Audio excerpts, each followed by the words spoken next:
bypassing something like the Battle Fury, going for Deso, but even that can be a little bit awkward. It's just very much tempo-based if you do go that build on PA. Yeah. It's definitely going to be a very interesting game for the side of Edge. They've already smoked up here on the top side of the map, and of course, Xtreme Gaming have done the exact same thing, but the opposite side. Though XXS is kind of running towards the side of Edge, but looks like he just wants to drop a quick sentry by the small camp, though he could get caught. XXS, no. He doesn't run south. He'll plant the sentry ward. He'll run back the long way around. Though Edge, they are looking here, Jonathan. They are having a gander. We'll see if XXS wants to enter that Radiant Triangle now. He does not, thankfully, for Xtreme Gaming. Nobody else hanging around that area either here from Xtreme. Pretty defensive posture out from the side of Xtreme. As is tradition when you and I are casting, Mikey. First game of the tournament, first series, and we get a pause. And it's a mouse issue from XM. All right, so no comms issue, no mic issue. It's a mouse issue this time. Something a little bit more believable. Yeah. Something more reasonable. I must admit, wow. Jonathan, I just noticed. Yes. I want to say it. Did you see? Check out Chan Ming. He actually has English text now instead of the Chinese text for Chan Ming. It's actually just Chan Ming. Oh, he does. Look at that. Good on you, Chan Ming. That's amazing. Yeah. Yeah, it's always hard. Every time I have to cast this guy, I have to go to Liquipedia and check what his name means because I can't just remember. Double check, right? I can't remember the characters. I'm like, well, I don't want to say the wrong name. You know, better make sure. Good on you, Chan Ming. It's a good shakeup. Yeah, it's I remember when we were first casting Chanmin before he was like a much more known entity. We were doing like DPL CDA stuff, and it was a lot of Liquipedia checking. It was a fun time, Mike. Good on him, making our lives a little bit easier because he knows we're idiots. We appreciate that. Well, he does. They should know that, Jonathan, but we appreciate that. Well, here we go. Game number 1. Again, every game, or rather every series, really does matter with this kind of Swiss format. You don't really want to end up 0-1 after today. It's not that fun. No, it certainly isn't. They do get away with an even bounty rune trade, and we'll take a gander at that mid, where you do have XM just playing standard crash landing Tiny up against the Pangolier of PP. This lane is pretty bog standard, probably the most bog standard lane we've had in a while. In fact, this is a lane that you don't tend to see too much, as the Pango has just not been as popular with the advent of this new patch. But Pangolier can still play this lane, shield crash, and just swashbuckle to manage. Tiny does have some counterplay with easy cleaving, much more consistent clearing on the waves, and easy denies. The threat of AVULUS by level 3 can be quite nice as well. Rune control is going to be important for both sides. You are getting a decent enough start from both sides already, although it is a bit shoved into XM's favor with those denies. And again, that's the one edge that XM has here up against Edge PP. I was finding a way to make that work, but didn't really transition too well. Good try, There's a lot of stuff I want to try to sneak in, but I don't know. The bot lane, as we tried to segue back. Yeah, but bottom lane's going to be interesting, John. I'll take over for a second here. Jonathan, Vitaly, and Michael are, of course, against Arme and Tianming. John, this should theoretically be a good lane for Xtreme as well, I want to say. Mind you, they did bring the Tinker here, right? So that there isn't the whole Tinker PA issue we talked about during the drafting stage for the safe lane of Edge, but regardless of that, this should be a very strong lane between Arme and Tianming. It's a lot of slow once you hit that level 3 mark, especially on the drought. It'll become quite impossible to lane this. But top lane, Xingqiu does die. And with that, Jonathan, I was saying this is going to be the hard lane for Edge. But I think bringing the Ringmaster along instead of the Tinker has made things somewhat viable. That it does. You do have some easy way to set up for the Impalement Arts here. Just Dagger for the slow. Easy Impalement Arts spam. You can even walk in for Tame the Beast. There's no threat of a stun outside of a Bushwhack, and if Xingqiu commits that too early, it's not going to connect. Obviously, they already cut the tree line here as well to ensure that Xingqiu's not going to have some flanks in. Down bot, though. I think we've got a dead bristle back, and we do.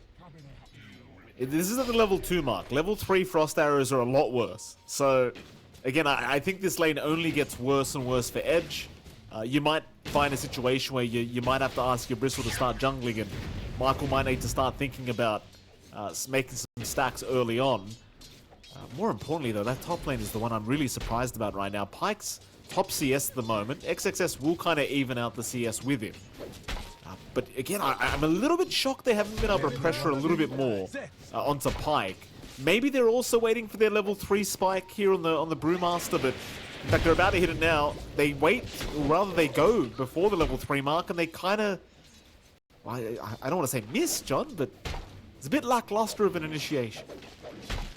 It's just really rough, right? You don't have the natural tree line to play with. Pyke obviously has a Quelling Blade that's PA, so if you do just rely on the acorn shot tree, you're never going to land a bushwhack, and that just means you're never going to find the angle with XXS. You can start to pressure now, but level 3 up, level 2 Cinderbrew, a little bit more damage and poke to just run down at the least, and that can just slow down the PA, but she's already at commanding lead, 16-0, not really being stopped here by XXS. XXS is finding his own farm, but if this PA again hits this stride, starts to build into Door of Corrosion, and maybe considers something outside Battle Fury, they can start to play around that tempo threat, which is where Edge can really start to build up that pressure early on. So it's a strong start from Edge. I'm really surprised about how much Yodomi's been able to get away with here at this top lane too. Like, he gets the large camp pull, he's been surviving the whole time, just constantly been throwing those empowerment arts out at XXS. It's a very free support game up top right now. Meanwhile, bottom lane though, a bit of action kind of happening here as Tianming taking some lasers from Michael. It is back and forth between these two sides for now. I gotta say, Vitaly not having the worst time, but it seems like he has now resorted to having to pull creep waves to allow himself the CS. Because it is dangerous. It is very dangerous.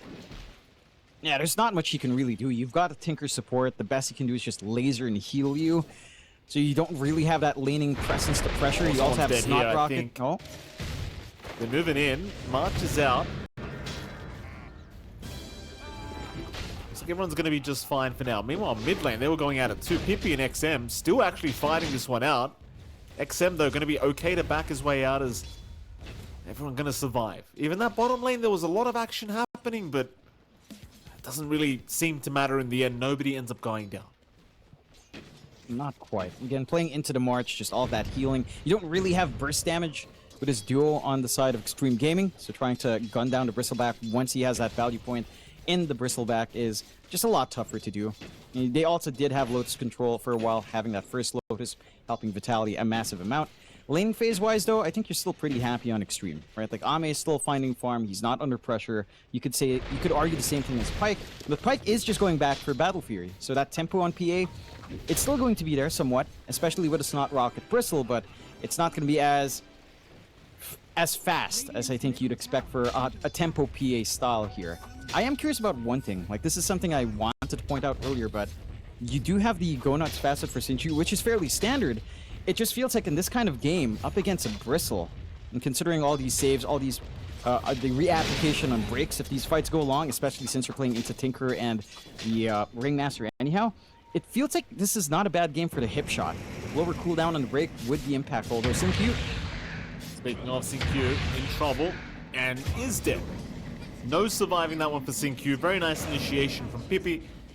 A little bit surprised to see Pyke was just charging down the river like that on the PA, but I suppose, you know, just saw himself a free kill and took it. Radiant's top tower is under attack. Just, again, wants to play a little bit up-tempo. He's already getting that farm, wants to get some early activity, and just kind of hit back on the jungle anyhow. No pressure coming up top, no rotations coming in. They were gunning for bot just a tad bit, but don't fully commit. And in this state of equilibrium, you are getting a little bit more farm out from Xtreme, but the tempo for Edge, you're starting to see some of it come out. Mind you, they are constrained by whether or not PP can find an angle with Rolling Thunder. That's going to be the key part. And considering the start for Vitaly, you're not going to be banking on the durability of Bristleback anytime soon. This Vanguard timing is going to be a bit slower than you'd want it to be in this kind of game for Vitaly, considering, again, you want him to frontline to apply that minus armor to help PP and to help Pyke kind of look for the burst. As long as Xtreme gives Ame decent room to farm up, and if XM can find this timing on his blink, I think you're still in good graces here.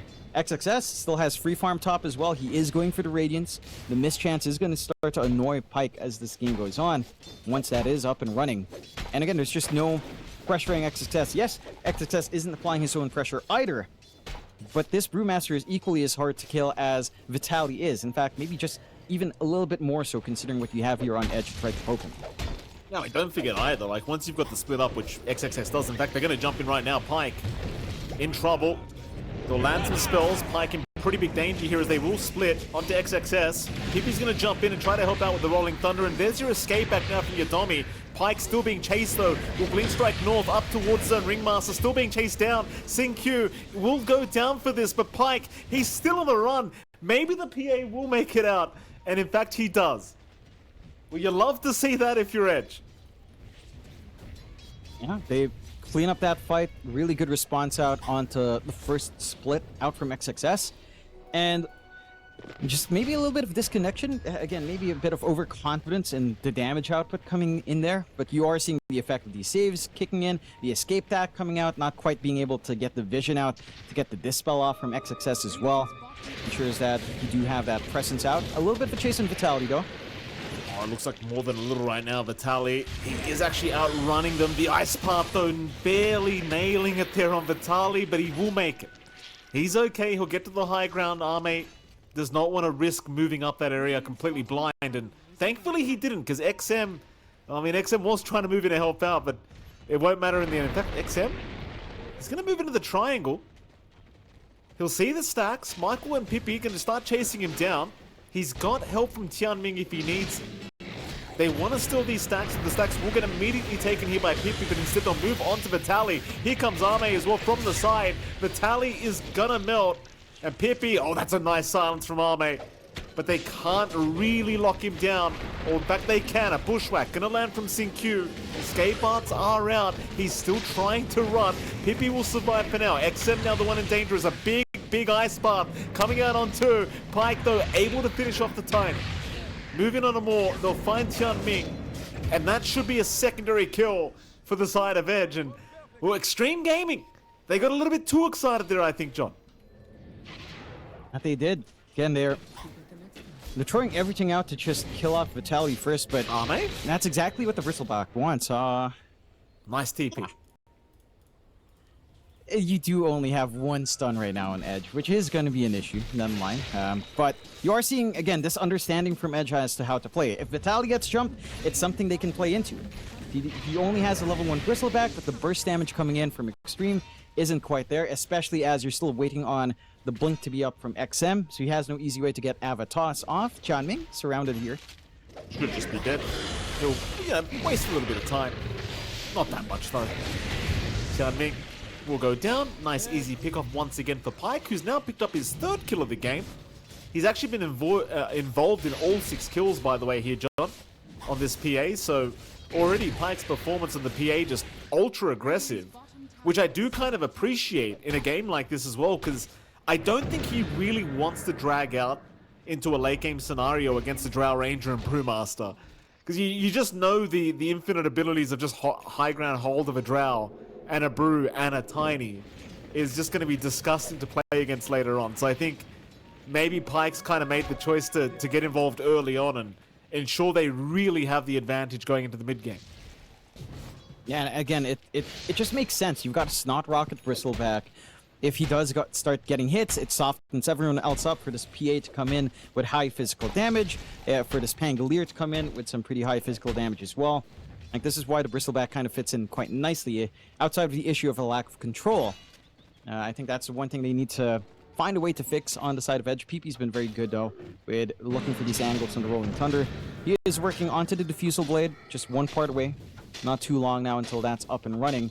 And the map is shrinking for the side of Xtreme. 2-6, 2k lead coming out for Edge. Tier 1 bot already falling. No pressure coming out yet for their own siege on Xtreme. Like, top is still very healthy for that tier 1. Mid is still pretty damn healthy as well. And they're just kind of stuck playing this farm game. Again, the Blink for XM still a ways off here. Poking over the runes, but it is going to be bottled up by PP on the other side. An amp damage rune to help with that rotation. Very well timed. With the full Diffusal Blade coming in, this should be a big rotation that they can look for on Edge, if they so wish. If they want to make that happen. With an amp damage rune on Pippi, it feels like you want to go. There's that Diffusal Blade you talked about. And he actually just solo smokes himself. He just says, screw it, nobody's around me, I'll just get it done myself. Head directly south. Meanwhile, top lane, they have found Yadomi. Escape arts will be there, but it shouldn't help that much. The split will come out from XXS. He ensures the kill, and he should be able to get a bit of tier 1 tower damage off. Meanwhile, bottom lane, the chase is on for Tianming. And eventually they will have him. Tianming going to make it as hard as possible. But it won't be that hard for the side of Edge, as they will clean up. Yeah, again, just great understanding coming out from Edge. Just getting every single aggressive play they can get out.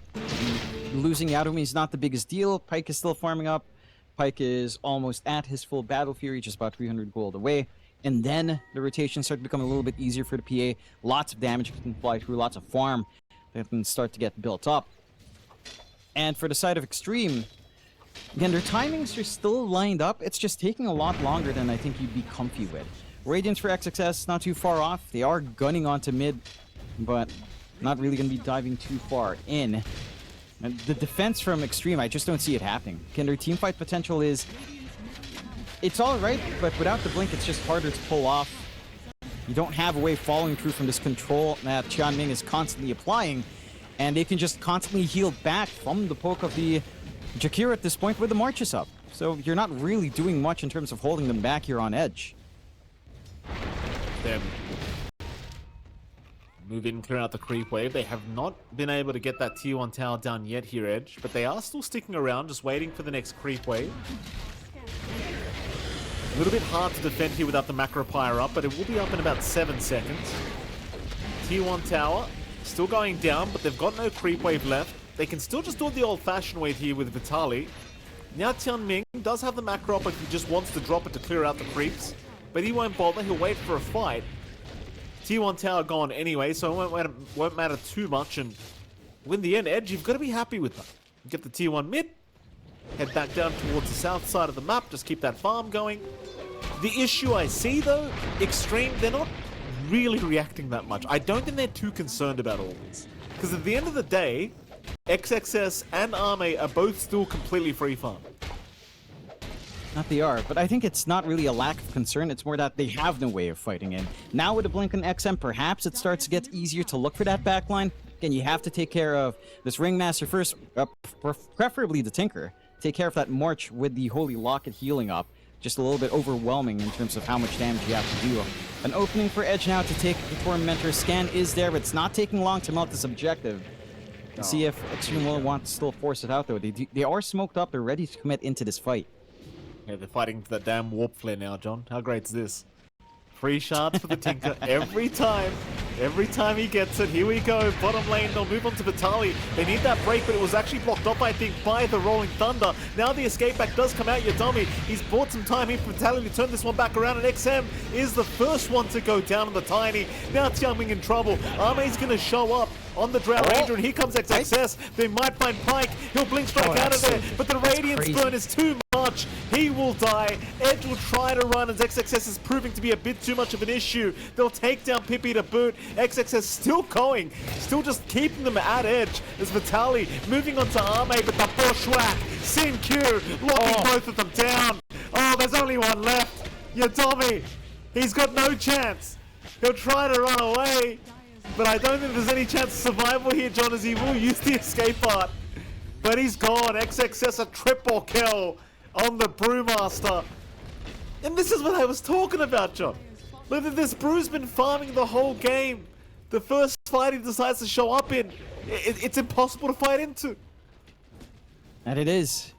Maybe a little bit keen on the side of Edge to jump the Bristleback first, but having the confidence to be able to take this fight anyhow without spotting the backline is huge for the side of Xtreme. That farm is starting to come into play. You're getting the Manta up for Ame next, so the mischance from Laser is not going to be as much of an issue. And for Edge, they have to find some answers for XXS. He has 2k HP. You don't have the physical burst on Pyke just yet to take care of him.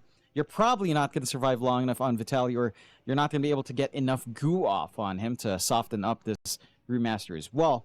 And as long as Split is up, XXS is going to be very hard to burst down. Like, you just don't have that AoE clear until you get maybe a little bit more damage out on PP. That can start to simplify the process just a tad. Going for the Blink and the Ags, Those additional swashes on the shield crash can start to help up against the Brewlings, but until that point, XXS is just kind of dictating this game.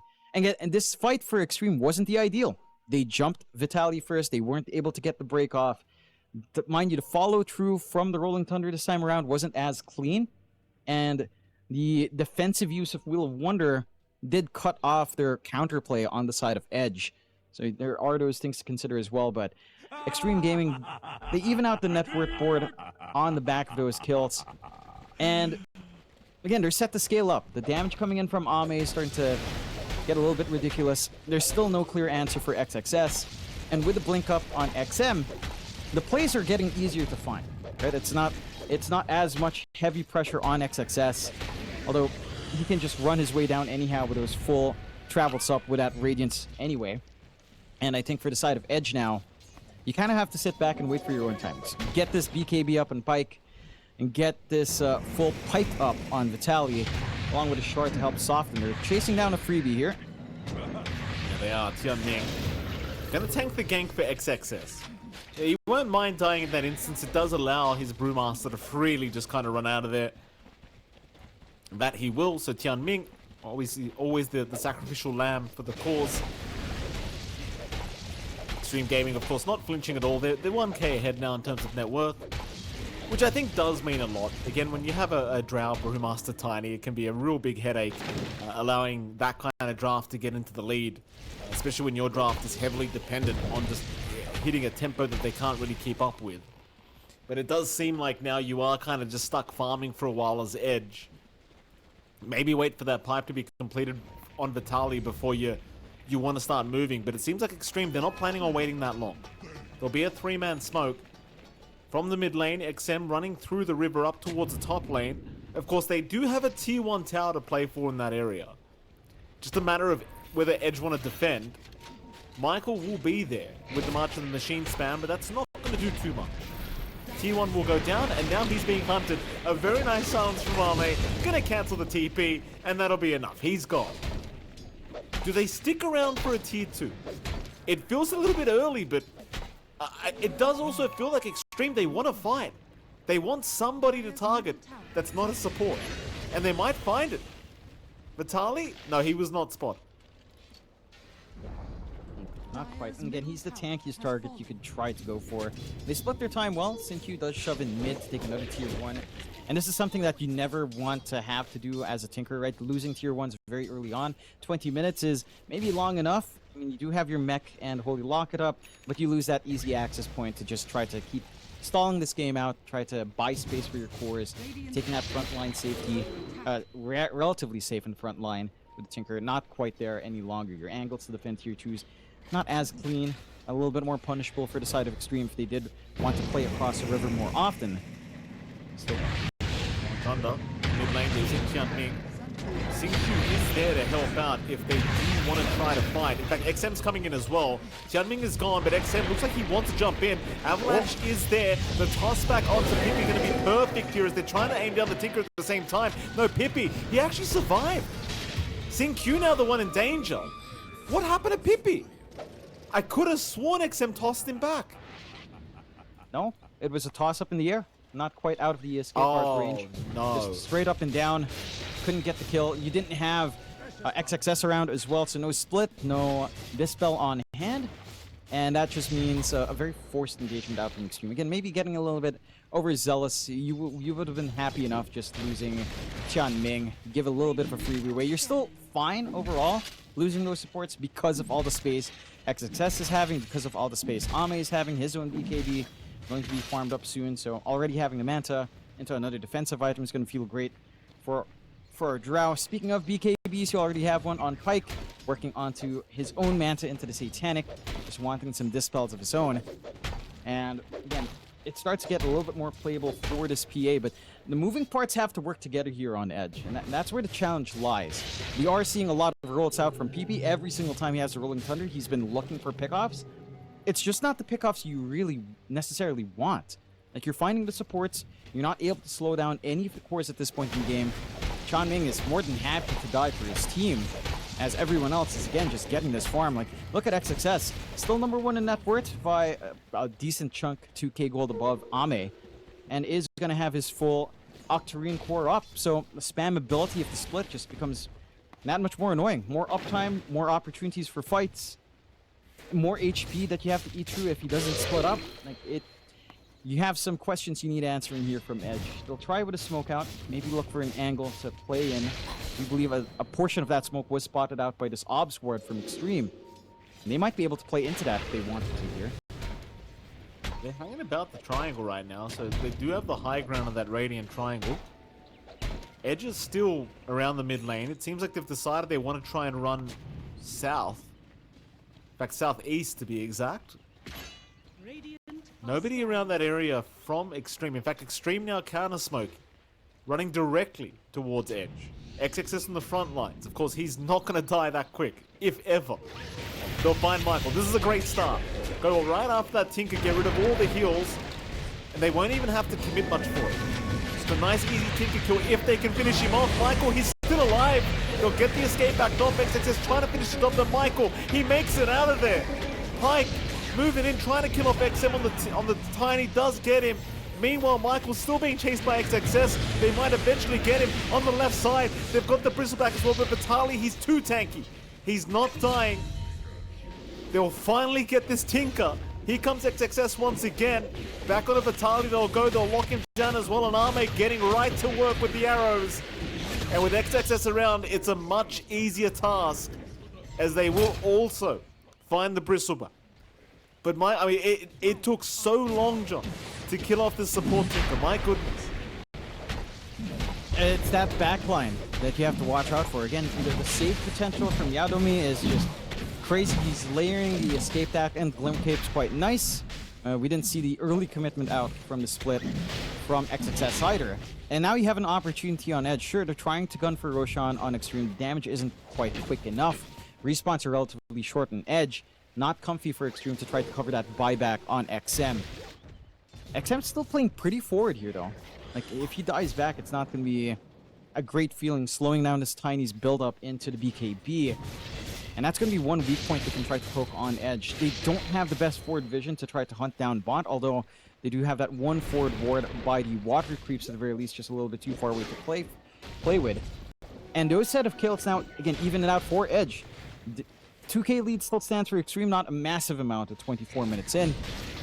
Again, with a BKB on Pike, you're seeing the confidence level in this PA rise up. In fact, they get to sneak the Roshan themselves. With a minus armor from Vitaly, this shouldn't take too long for them to clear out. Absolutely not. Nice little swipe away here from Edge. Something that you kind of felt they needed was this Roshan, and they will quickly just swipe it underneath the noses of Xtreme Gaming. Does it make a difference? I don't know. Because Xtreme, again, don't look necessarily very bothered by it.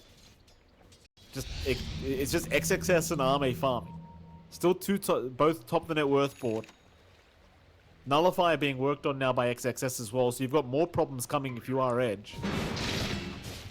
Don't get me wrong, Pike is hitting hard, but it's just not quick enough. Like, these kills just aren't happening fast enough in the middle of these fights.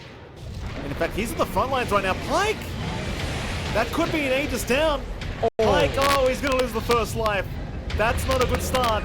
You've got the split available here for XXS if you want to keep chasing. And he certainly does. But he won't use the split yet. He'll wait it out. He'll wait for them to come back another day. But there goes your Aegis, John. And I was just saying, I don't know how much that Aegis matters. Turns out it means nothing. A great readout from Xtreme. Knowing that Yadomi wasn't around to save, having that vision into the back while they were sieging, giving that opportunity after that quick kill, denying that secondary life is going to be big in terms of holding Edge back from trying to get more off of this map. And it's all off the back of this ward. Just having, again, that vision while that shove was coming in, knowing that no one's there in the back to save, knowing that the escape act isn't there, gives them that clean opportunity. They do manage to at least take the Tormentor for their trouble here on Edge. They've been very on point with map objectives overall, getting a lot of gold injections their way, evening out the game and net worth, and getting a free shard up for PP as he picks up his full axe. It's going to feel even tougher to try to lock in the Pangolier. At least, more damage coming in. They can play a lot nicer now. You're not fully reliant on just Pike to do damage. PP can follow through from all of these nasal goose spam coming in. They can find an angle out. XXS might not be the easiest target to try to gun for, though. And not going to be fully committing into a bit of a trap, but it's a very back and forth game. You've got the full Manta up for Pike into Satanic. Again, the vision game of Xtreme is what's setting them apart this time around. Even if you try to go for these angles on Edge, their wards on Xtreme have been providing great coverage for those opportunities to kill and for the opportunities to retreat when they're farming aggressively here like Sin Q was.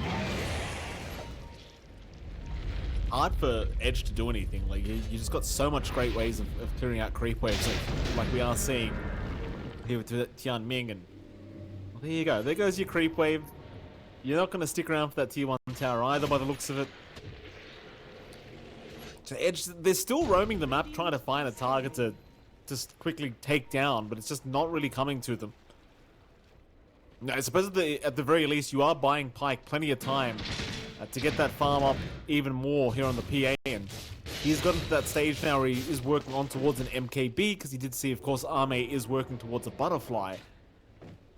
So you do have that going for you. The damage is certainly moving upwards for Pike.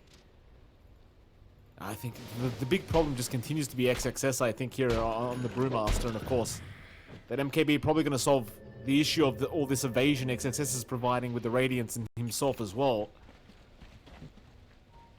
It's just a matter of whether they can survive the initial onslaught that is Xtreme Gaming. Like we saw how quickly Pike melts if they get the jump on him. It feels like for Edge, the way to go is just very, very smart spacing, right? Like you want your support to be close enough to save, but not close enough to be caught in that avalanche toss, not close enough to be caught in, say, the hurricane out from XXS, tossing you up in the air and preventing those saves to come in. You need to be within the area of saving, but not in the firing line, which is a very fine line for Edge to find out. They were doing it quite nicely earlier on. I'm sure they can find that same spacing out again, but they have to just be a little bit careful as to when they do jump forward with these cores. And again, the vision game from Xtreme is just allowing this kind of play to unfold. And this nice ward down bot, it's just providing the safety net for XM. The ward up top shows them if there's anyone coming in to defend as well. Thank you. He's going to hit him with the Gleipnir, but PP just going to immediately Rolling Thunder out of there.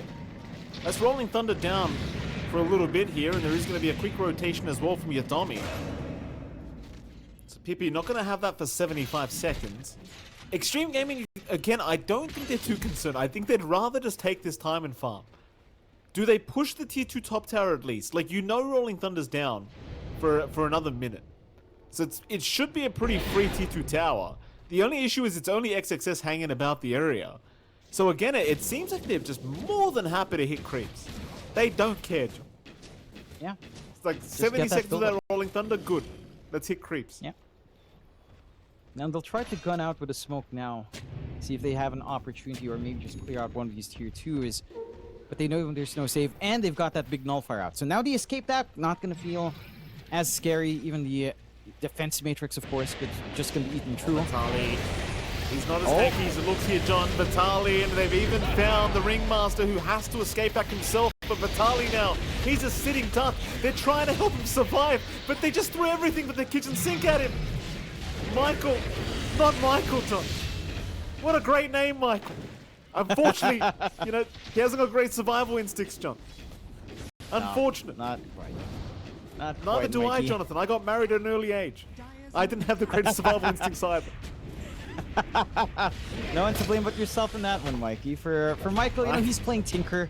He's trying his best. He's trying to, again, get that spacing right, which you do see Edge trying to get that spacing. Maybe a little bit too close for Yadomi. Again, you don't want to be caught in that initial onslaught. If your Ringmaster is further back, still able to get the escape deck onto Vitality, that could have been a fight that Pike and PP could have angled into. Instead, again, caught off guard from that smoke, and the punishment is severe. It's a very hard act to kind of balance. It's just getting this right spacing, close enough for escape deck, close enough for the Glimmer, but not close enough for avalanche toss. It's a fine line. And it gets harder and harder as this game goes on. Again, the full nullifier, we didn't even really see it in play. XXS just instantly splits and isolates the Tinker while they get that focus down on everyone else. And that's the key thing. You just control these two supports. Everyone else is going to be cleaned up. Your angles out for Pyke and PP aren't that safe when you don't have that defensive option from your supports coming in. And it just... It's a complicated time to play it. They're chasing. Axe is up now on Pippi. He'll move in. Does find himself an XM Tiny, who is actually going to just BKB TP out. Fair enough. There's an 8-second charge being committed there just to be able to get away. But XM, he was playing with fire at that top lane. Johnny got a lot of damage onto that tier 2 tower. And we'll just leave with a BKB charge. No problems here for him. Again, Xtreme Gaming, they're more than happy to slow play this. You have hit the stage now where Pyke does have the 4 MKB up and is second in net worth above Arme. So this PA is starting to get to a point where you are maybe a little bit intimidated by Pyke's presence. But I say that, John, it's just every fight we see, I can't see the angle for Pyke to jump in. Because it just feels like if he's too early, they're just going to aim him and blow him up instead. Yeah. Again, it's a fine line. You kind of want Vitaly or PP to kind of just get jumped first. Again, ideally Vitaly, he gets to survive the onslaught, he gets to apply some nasal goo, and then you come in when they're softened up a little bit. Pyke can dish the damage out, get the job done with the sports to save. Let's see if they'll try to consider that. They are clumped up just for a moment on edge, but not quite committing for his smoke. It's Xtreme to commit further smoke instead. Again, with a full butterfly up on Ame, and just the Hyperstone up on XXS, there is some pretty massive right-click damage that can fly in here. Just need to find the same opening. Try to isolate these two supports in Xtreme, and the game is just really easy to play. Well, Xtreme are going to reveal themselves by pushing out that bottom wave. Pippi's going to break the smoke of Sing Q, but he'll immediately rush for a Gleipnir. Nice blink though from Pippi. Does avoid the Gleipnir from rooting him down for a little bit. Nobody else will be spotted. So no action with the smoke from Xtreme Gaming, and it seems like they've had enough. Now that their position has been revealed, they are not willing to continue the onslaught here, trying to find a fight. And Edge, they just hold the high ground of the triangle. They know they're safe there. You know, Xtreme aren't going to want to fight at that disadvantage. And in fact, they're going to smoke up now. Edge looking to try and make a play. But where do you go? Do you really want to fight into their jungle? XM's waiting. This could be very dangerous for Edge. Vitaly, he's had his smoke broken. There's an amp damage rune. Oh, Pippi, he does pick it up in time. This could be a good fight now with the advantages they have found. Tianming already getting knocked out by Pippi, though he's not actually down. He'll survive. Oh, now sucker. a macro. Oh, Vitaly stuck. And now the toss back. Michael's gone. Oh.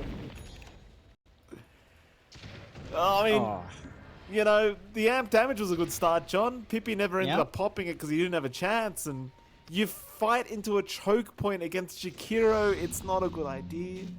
It's Jakiro, John. He likes choke points. That he does, and he has a Ghost Scepter to save himself as well. Just unfortunate bounces, really well-timed Ghost Scepter from Tianming to survive through from the physical output. I thought he was and again, die. Yeah, I thought so too, but he managed to get that window for the Ghost Scepter to come in. Doesn't die, gets that choke point going their way. I think the issue for Edge is there's that lack of vision again, right? Compared to what we've seen from Xtreme, using that defensive ward down bot to take a fight. Edge are forced to try to cross into areas where they don't have vision to take these fights. Smoke breaks in the low ground. What do? You have to take that opportunity. Or at least that's the way Edge feels. They're under some pressure to try to make some plays, as they know the scaling is going to be a challenge, solely relying on Pyke to clean this game up. And it can be a bit daunting for the PA into all of these heroes that Xtreme has to try to solo carry a game. So it's understandable for Edge. Unfortunately, it's just really not panning out. Again, the vision game is one thing that's really setting these two apart throughout this entire match. Roche now being opened up by Ame. That is spotted out by a PA Manta at the very least. So they've got an angle back in here for Edge, but Roche is falling fast. They're going to go now. They're going to smoke up. You don't Army. He gets a bit of vision here.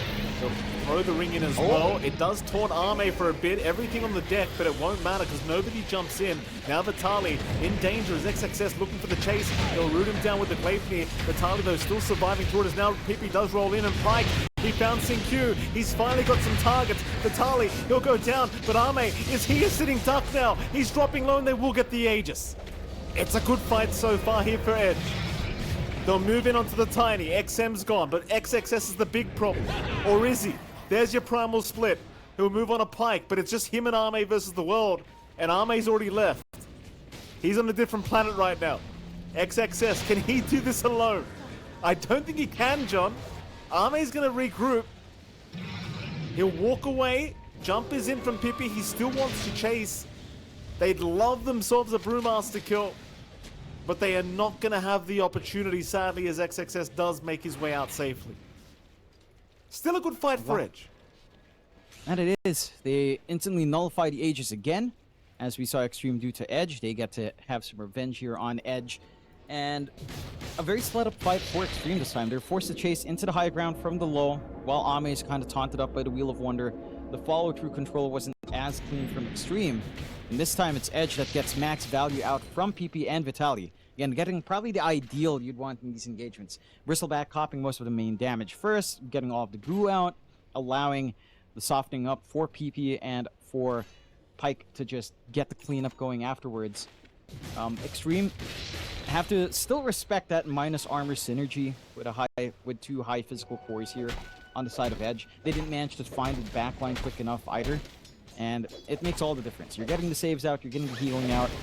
There was also a long time where XXS just didn't want to split.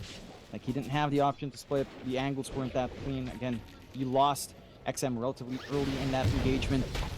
And that's kind of how we need to see Edge play. Like, we need to see them set up vision, try to break these fights apart, try to find that Tiny first to prevent the avalanche toss, as that's the main clean initiation here from the side of Xtreme, outside of just committing the split very early on from XXS. And then you can start to pick apart on Xtreme's end. Find some openings for yourself here on Edge. You still maintain that 7k lead on Xtreme. Like, yes, you losing the Aegis is pretty big, but you're still in control of this game. You're still getting that build up. Full Abyssal up on Pike is going to be an issue, though. The Basher alone was already doing some work. Having a straight opportunity to just get some debuff piercing stuns is going to be massive, especially if you manage to get that jump on Ame first, or even just XM again. This Tiny is a key part of how Xtreme has been finding the backline and breaking these fights apart. XM needs to be able to sneak around with a Silver Edge now, maybe a little bit less reliant on the Blink to try to find these openings. Still, Xtreme Gaming, they might be able to get control of some objectives now. They've got the Tormentor, they can sneak away for themselves. So, you know, Dire's bottom tower is under attack. Think cute. Get the shards for himself now. Pippi. Oh, I thought he was going to go for a Rolling Thunder there for a second, but obviously nobody really around. Say Edge just wants to try and sneak in this tier 1 top tower. Radiant's top They'll tower need to is get under back attack. to the bottom lane though, I think, because XM's slowly starting to chip away at the... I say slowly, it's not that slow, John, but he's getting down that tier 2 bottom tower now, and... if you're Xtreme, I don't think they're necessarily going to go high ground, but you might start to consider it. At least chipping away at the tier 3 tower would feel kind of nice here with your Tiny Drow. Even just splitting as the Brewmaster and just getting in there with the Brewlings and getting some damage off might feel quite nice. But they are going to play conservatively here, Xtreme, and they will retreat once again. I don't mind that. They don't have the backup for high ground. You're seeing how fast these creeps get cleared out with just the Tinker again. Edge. People already commits to rolls, but... That's a pretty poor start here for Edge. Thankfully for them, there's no real punish to come out from Xtreme Gaming. I'm not even sure if they really saw it. They should have saw the Pango at least. There will be a smoke from XM and Tianming. I mean, issue is they're dealing with these PA illusions in the mid lane that they can't actually kill. So Yodomi's going to TP out of top lane, so Arme's not going to find him. There is still a 3-man smoke currently happening here for Xtreme. Pings are coming out towards the dire triangle, where Michael is taking the outpost away, but the Gleipnir is going to connect, so Sinkyu has caught himself something. Michael looking for the TP play out, will make it. So nothing to come out of this for Xtreme. The thing is, John, 1 or 2 kills, and that's high ground. And they know this. They really want the fight now. There's going to be another 5-man smoke, this time from Edge. They've got some nice vision around this area, and they're going to see Xingqiu. The jump is there. Xingqiu already in a lot of danger, though. He's actually still alive, and now a big ice path to a macro pyre, locking him down. This could be scary for the side of Edge, as Pippi is going to be okay to escape back out of it. Everyone's still fine. Apart from our hoodwink. Here goes Arme getting jumped right now. Pyke, he's onto the ground. Arme's trying to man fight against him, but is it going to be enough? He's still trying. They're both life stealing, but Arme will be the one to go down. That's a huge target. And now XXS completely alone will end up having to merge back together. But he's dead. XM, the only one able to get out of there, and Arme maybe just not anticipating the jump in like that, but I believe he was underneath the vision of that Berserker ward. They never got the D ward off. No, they cleared the cliff ward, they cleared the low ground sentry, but they didn't manage to clear those sneaky wards. And again, this is one big difference that we're seeing here for the side of Edge in comparison to how this game was going for a long time. They've actually got wards. They're playing off these defensive wards nicely. It gives them the access to the back line. XM manages to get pretty good jumps into the back. Like he gets that isolation for a moment on Yadomi, but they don't manage to get the kills. The healing's starting to rack up. The save options are there. And it feels a bit disconnected from Xtreme, right? Like, you see XXS also just trying to run in. He takes a long time to look for the split. Not able to play off that opening from XM instantly. I think you have to commit that split early. If you kill off the supports in the back, maybe that situation for Ame isn't as rough, and you can use the remaining split time to try to bail him out of trouble. Instead, you're finding your high ground under siege. You've lost your lead here on Xtreme. 16-21, 3K advantage for Edge. And Pyke is now hitting like a truck with that Satanic End. Again, that Abyssal doing work. Yeah, I mean, we also talked about the high ground defense opportunities you have for Xtreme, but the problem is Arme and XXS are both down, so the high ground isn't really that powerful right now. Or the high ground defense, I should say. It is enough, though. Ice Path, Macro Pyre, all the tosses and avalanches, it does prove to be a bit too much to push into for now.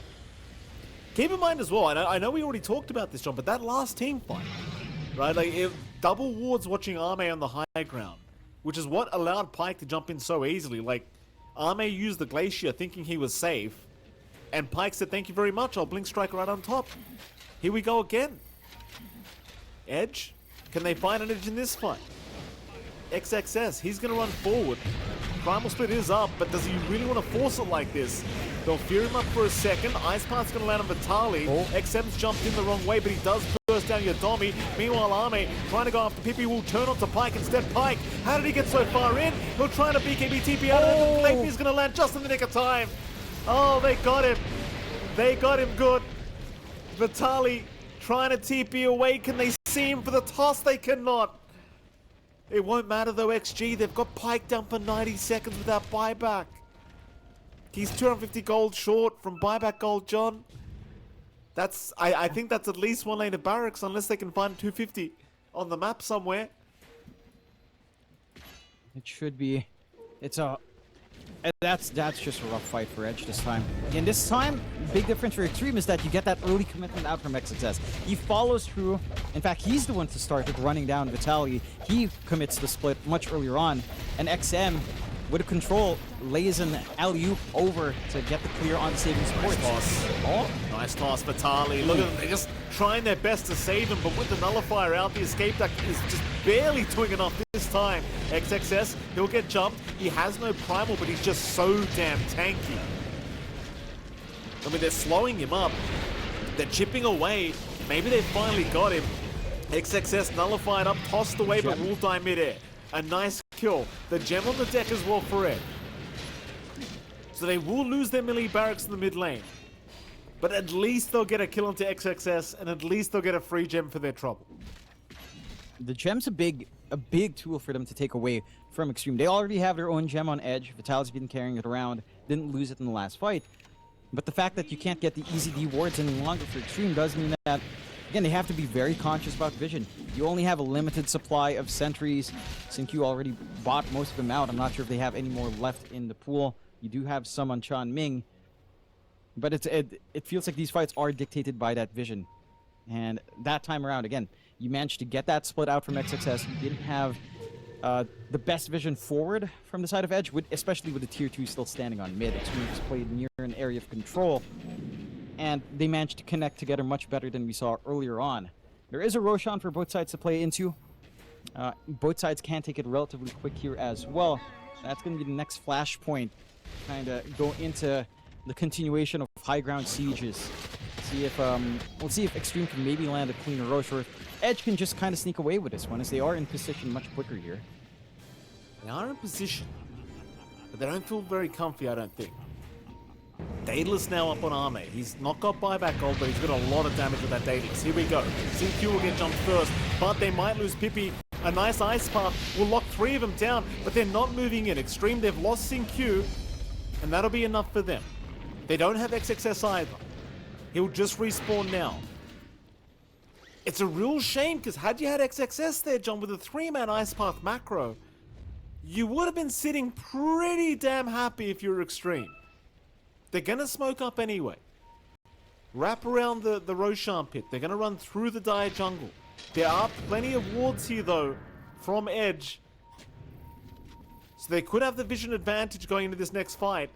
A counter smoke now from Edge. Xtreme, they're going to see Vitali. Smoke is broken. XM will move in, looking for the avalanche, and perhaps the tossback to Vitali is just destroyed. They're still trying to move him for a fight. But who do you aim down? Arme will get jumped. Arme? Pyke, he's going to try, just bursting down the Drow Ranger, and he's got him. Pyke, he can't be controlled. Double kill is there for the PA. And Xtreme, they need to run. Is XXS. He just respawned, but it looks like he's going right back to the graveyard if he's not too careful. Pyke on the chase, he needs some vision, he can't get it. But that's a free Roshan now after a very nice fight for the side of Edge. I love this isolation coming out from Edge, just looking for that back, looking for Ame when he is exposed. And his teammates, again, just can't cover him all the time. They focus so much on Vitali. They don't manage to catch the backline in that same jump any longer. And the spacing from Edge is just getting cleaner. Like, it's actually shaping up even better as the game goes on. They're finding that position out to get these saves going consistently, even with the nullifier stuff. It doesn't feel enough if you don't manage to kill off the Tinker and the Ringmaster, although at least XM finds that Ringmaster now, but the damage has been done. 2 lives up on Pyke. He's hitting like a truck. He's going for his shard to get the break off. Going to make XM even easier to manage, along with getting the Divine Rapier up at some point as well, knowing how hard it is to actually focus onto Pyke. A lot of things have to go correctly for the side of Xtreme in finding that PA, and it's easier said than done. Inside of Edge, again, they reel this game back in, 4K lead their way. You've got a fresh BKB up on Vitali, so even just killing off that bristle that they've loved focusing on here from the side of Xtreme gets a lot tougher to do. And I think for the side of Xtreme, there's so much pressure really on XM and XXS. It's down to them to try to catch out a core and a support, or preferably at this point 2 supports out instantly. Finding this backline is not easy. It's a Tinker and a Ringmaster. They're going to be hanging relatively far back. And if you don't find them, again, with all these BKBs up, with all the damage that you have on Edge, the windows they get from these saves, it's going to be enough to turn these fights every single time. And that's just something Xtreme can't afford to play into at this point. Oh, yeah, it's certainly looking quite scary now for Xtreme. And Pyke, he seems like the kind of player that'll just buy out the Divine Rapier without having to have his back against the wall. And why the hell not, I say?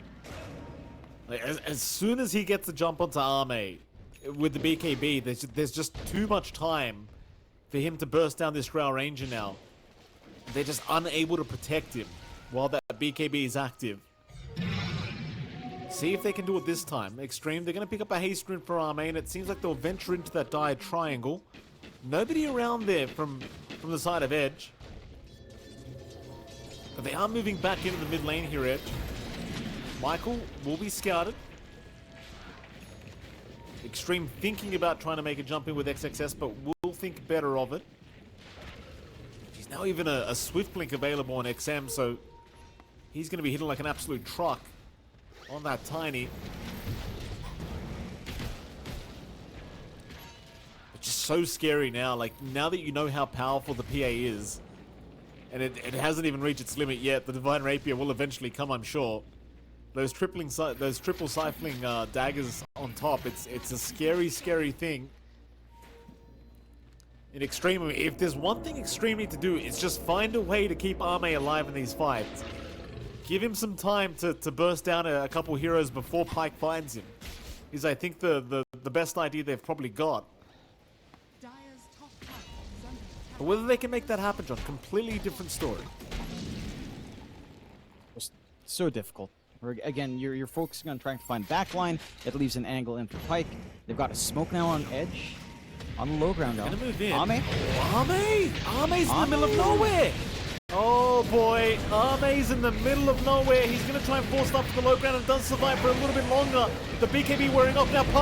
Pyke's in trouble. Oh. Pyke, he'll jump in on Ame, trying to burst him down with the Satanic, and he'll heal up again. Ame in trouble. Ame surely goes down, but he's still surviving, still fighting back. Oh. Who dies first? It's gonna be both of them. No, the escape back Pyke. He barely survives. He has another chance at life on the PA, and all the heals coming out will make sure he can keep going. Jump in on XM. The Tiny can't survive either. Oh my goodness.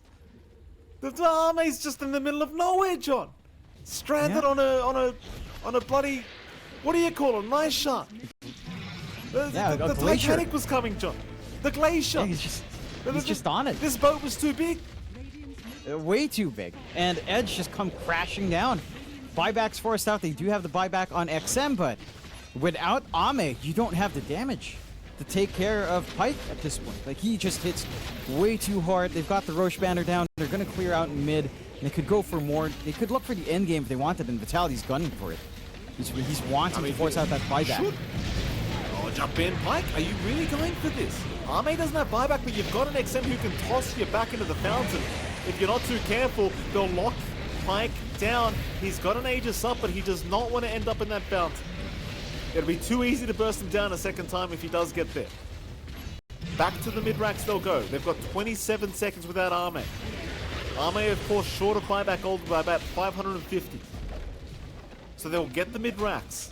They are unable to stick around for tier 4 towers, and there's your Aegis now expiring on Pyke.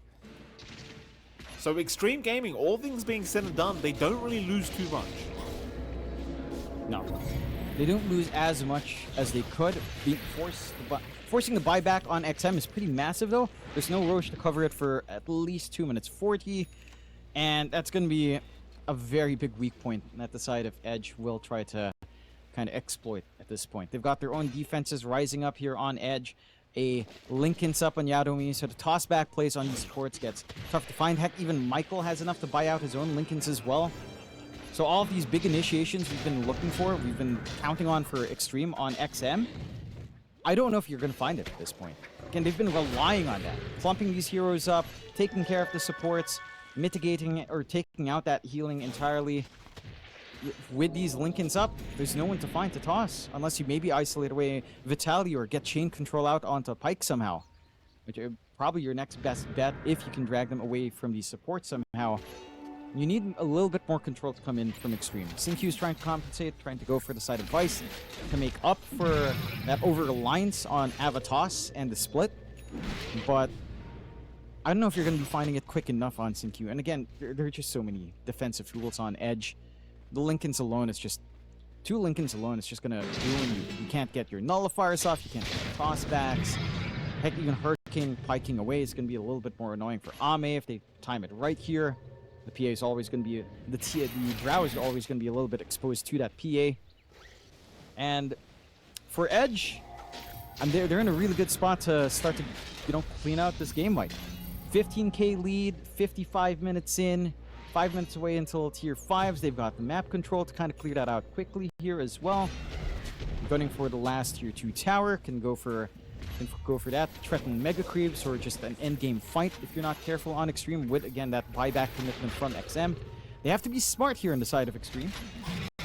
I mean, the fun thing is as well, like 14k net worth advantage for Edge, but Dota Plus still gives a 54% win chance to Edge and a 46% win chance to XG, so it doesn't care. As here we go, a big wraparound with this smoke. They'll head from the north down to the south through the bottom lane here for Xtreme Gaming, but look at the vision. Look at the vision, Jonathan. They've got it again, Ed. They've got the vision advantage. They'll jump in. They found Ame another time. Not Ame. Not again. Oh, no buyback. It's always the same thing. Here we go again. Sinq's been caught out. Sinq's gone. XXS, he's desperately trying with his BKB, but he can't make it out. They've got to get the vision game. I mean, XXS, he's going to try to run. He'll make at least the Fire Panda out, but the problem is the Earth Panda is the one that matters. They'll keep it alive for now. In fact, it looks like XXS is actually going to make it, perhaps. The Pyke has vision thanks to Michael. But the Ice Path will zone them out enough. But who cares? You're moving on high ground again. You could force a buyback from Ame and Sinq. That's going to feel real nice for Edge. Yeah, all you're doing now in XM is just trying to split the push as best he can. Fortify popped a little bit early to stall that push and to let the creeps run in. But Morch will take care of that. But no real commitment out from Edge. Under a set of racks to go. 14-second respawn is not quick enough. They'll try. Black's got a BKB again. Don't forget, Johnny's got that refresh orb, but they do jump in now. Who have they got? It's going to be XM, and it's going to be XXS. It's just that quick against Pyke now, as he's got a Divine Rapier on the way as well, by the way. John, it's just on the courier, though. Let's hope it's not some bad timing here for Pyke. They will use an escape act here to ensure that they can get Vitaly out of there. Meanwhile, Pyke, he'll happily jump in onto Tianming, finding a triple kill. And Ame, surprisingly enough, just does not buy back. He'll hold out for the respawn as XXS now getting warp fled back towards his T4 towers. He'll be okay. Ame's going to respawn, but it's a 3v5 scenario. A very challenging one because the Ancient's completely exposed. They'll move in onto Vitaly. He's dropping low, but the Ancient's still going down here to Pyke. No, Pyke's going to jump in, and that's it. GG, as game one will go the way of Edge, 57.5 minutes in. You're extremely smart, so talented. Oh, what a wonderful casting partner over all these years of casting. Oh, I wish my wife would say these things to me, John. I really would, but she doesn't. She doesn't. Oh, don't get married, John. It's not worth it. It's not worth it. No threat of that happening anytime soon, Mikey. No, I guess there's not, John. In fairness, you'll probably be safe. Don't worry, John. Nothing to worry about for you. That's an extreme take. That might push me over the edge, Mike. Oh, shut up, John. Shut up. Nobody thought that was clever. Cut it out. I'll be here all day. How embarrassing. Unfortunately. Yeah. Unfortunately. I'm here until the next series, Mikey. Not here all day. We've got some other casters coming up later. Thank goodness for that. There's some serious casters coming up later. Vitaly is going to break the smoke of Tianming. Tianming, not happy about it. We'll just run back towards the mid lane.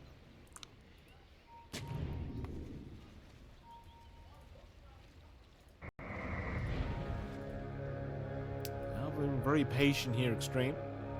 Wrap around from Edge. Top side, they are going to find Ame. Meanwhile, bottom, nobody really showing up. Ame will get jumped here. Strength morphing for now. Power shot will not land. Ame still really messing about, but is confident that he can survive it. Michael has another power shot in 2 seconds. He could snipe him here. Oh, he does try. Ame barely surviving the execution kill shot from Michael. He's alright. He'll make it out. And he will. Can juggle back HP slowly but surely.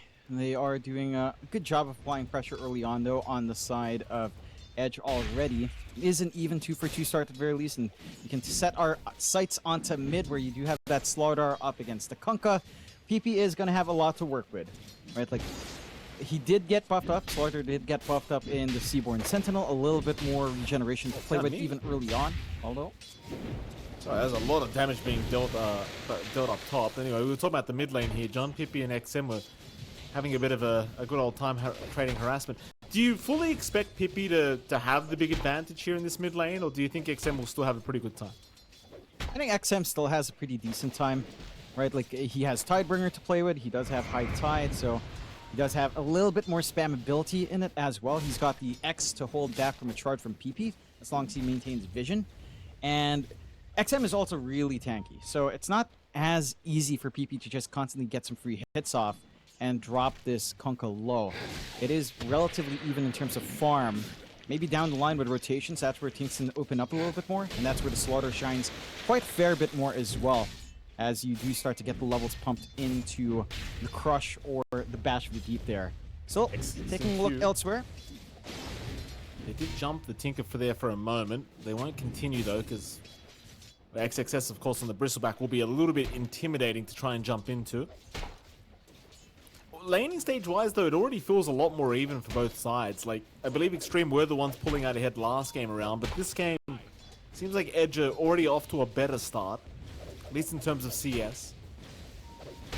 Not too many things to worry about either this time around. Like, I feel like maybe the bottom lane's a little bit scary for Edge, but at the same time, you are playing with a +5 silencer, so it can be kind of just as scary to jump into them. You know, considering the turn potential you do have with this PA silencer. You can't really underestimate the amount of damage you can deal. But I think Xtreme, while they should have an advantage, maybe need to be somewhat cautious about going too deep for these kills. Yeah.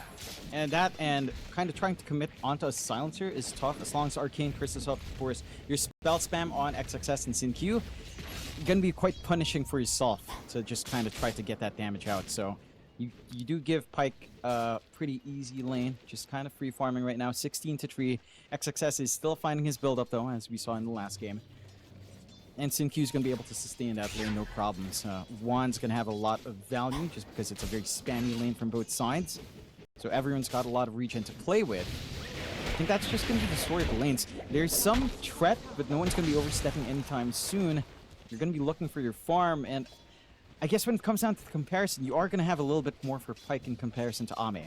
Like, Ame's going to have to juggle around a little bit more. There's always the threat of a kill shot if he's not careful. He has to take some odd angles to regen up and just kind of play it safer. Whereas for Pyke, he just stands by his tier 1, he gets farm, he doesn't care too much about the spell spam.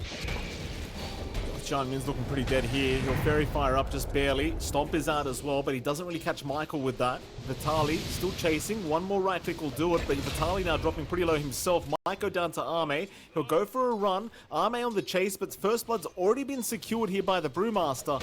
And in fact, Ame, he does not have quite enough to continue the chase onto the Brew. So Vitali, not only does he get First Blood, but he doesn't die. Meanwhile, bottom lane though, Pyke being chased now. Do they want to dive tier 1s? I don't think so. It's just a little bit scary because you're going to keep refreshing that Arcane Curse if you want to dive. And don't forget, I mean, the rotation potential here, even just from Pippi alone, it's pretty intimidating if you're diving tier 1s. And it is. I do appreciate how hard the side of Edge is just poking up top. Ame's been really trying onto Vitali. He's just, again, just durable enough to last through, dancing around, waiting for the last second to get that salve under tier 1. But outside of that, again, the lanes for Edge looking a lot better. And this is what we were calling for at the end of game 1. The laning phase was a little bit rough in that first game. It's looking a lot sharper. They've got good foundations to play off here for Edge. And your timings are sharper. You're getting a free ride to level 6 for PP on mid. Once he has that Corrosive Haze, a rotation into any lane is going to be devastating if you're not careful here on the side of Xtreme. Xianmin, top lane, trying to get aggressive again. Michael's going to intervene though. Xianmin getting shackled there for a second, taking a lot of damage from Vitali, but he wants to continue because Ame is going to join in, but doesn't get the body block he wanted in that tree line. At the very least, will ensure that Xianmin does remain protected. So the Elder Titan, not going to die. Happy days, will survive this time around. But this top lane's starting to get a little bit scary, I want to say, for Xtreme. Like, there's only so many times Ame can intervene and help out. Yeah, it's he's sacrificing a lot of just free hits on creeps, focusing on waves for all of these movements forward, and he's always playing on that fine balance as well, right? Like trying to play on Edge, trying to bait out the power shot before he gets just blown apart by it. First power runes are coming in. There's room to rotate out, and Edge will take that opportunity for Michael to help PP. A nice rune here, maybe something like a haste can lead to some good things. It's just a shield rune. Maybe still the opportunity onto XM though. Can they actually chase? I mean, they hit the power shot as well. This is a lot of damage onto XM, and Pyke's here again. In fact, they've got a secondary here onto SinQ. SinQ will drop. Yodomi will be very happy with his -2 in for himself, and well, Pyke, we saw this in game 1, John. He likes to get involved very early on this PA, and it certainly pays off another time. Yeah, again, I like the read Pike has. He has a slaughter that's level 6. If there's something happening on mid, just run down. It's easy pickings for a PA. Doesn't take too long. Plus, or Blight, so much minus armor. Doesn't take too long to get that hero kill. 3-0 start for Edge. Slight net worth advantage bouncing around as you are giving some space out to Xtreme to play that farm game. And XXS still getting a relatively free lane bot after being left alone. But that tempo is starting to build up for Edge. That is a cause of concern. And again, we're talking about this timing from PP, having that level 6 up, level 7 up, maxed out, still the Green Crush, and just the power treads up. He is tanky enough to make some plays happen across the map, and you do have some good tie-ins to the physical output that the plays will amp up.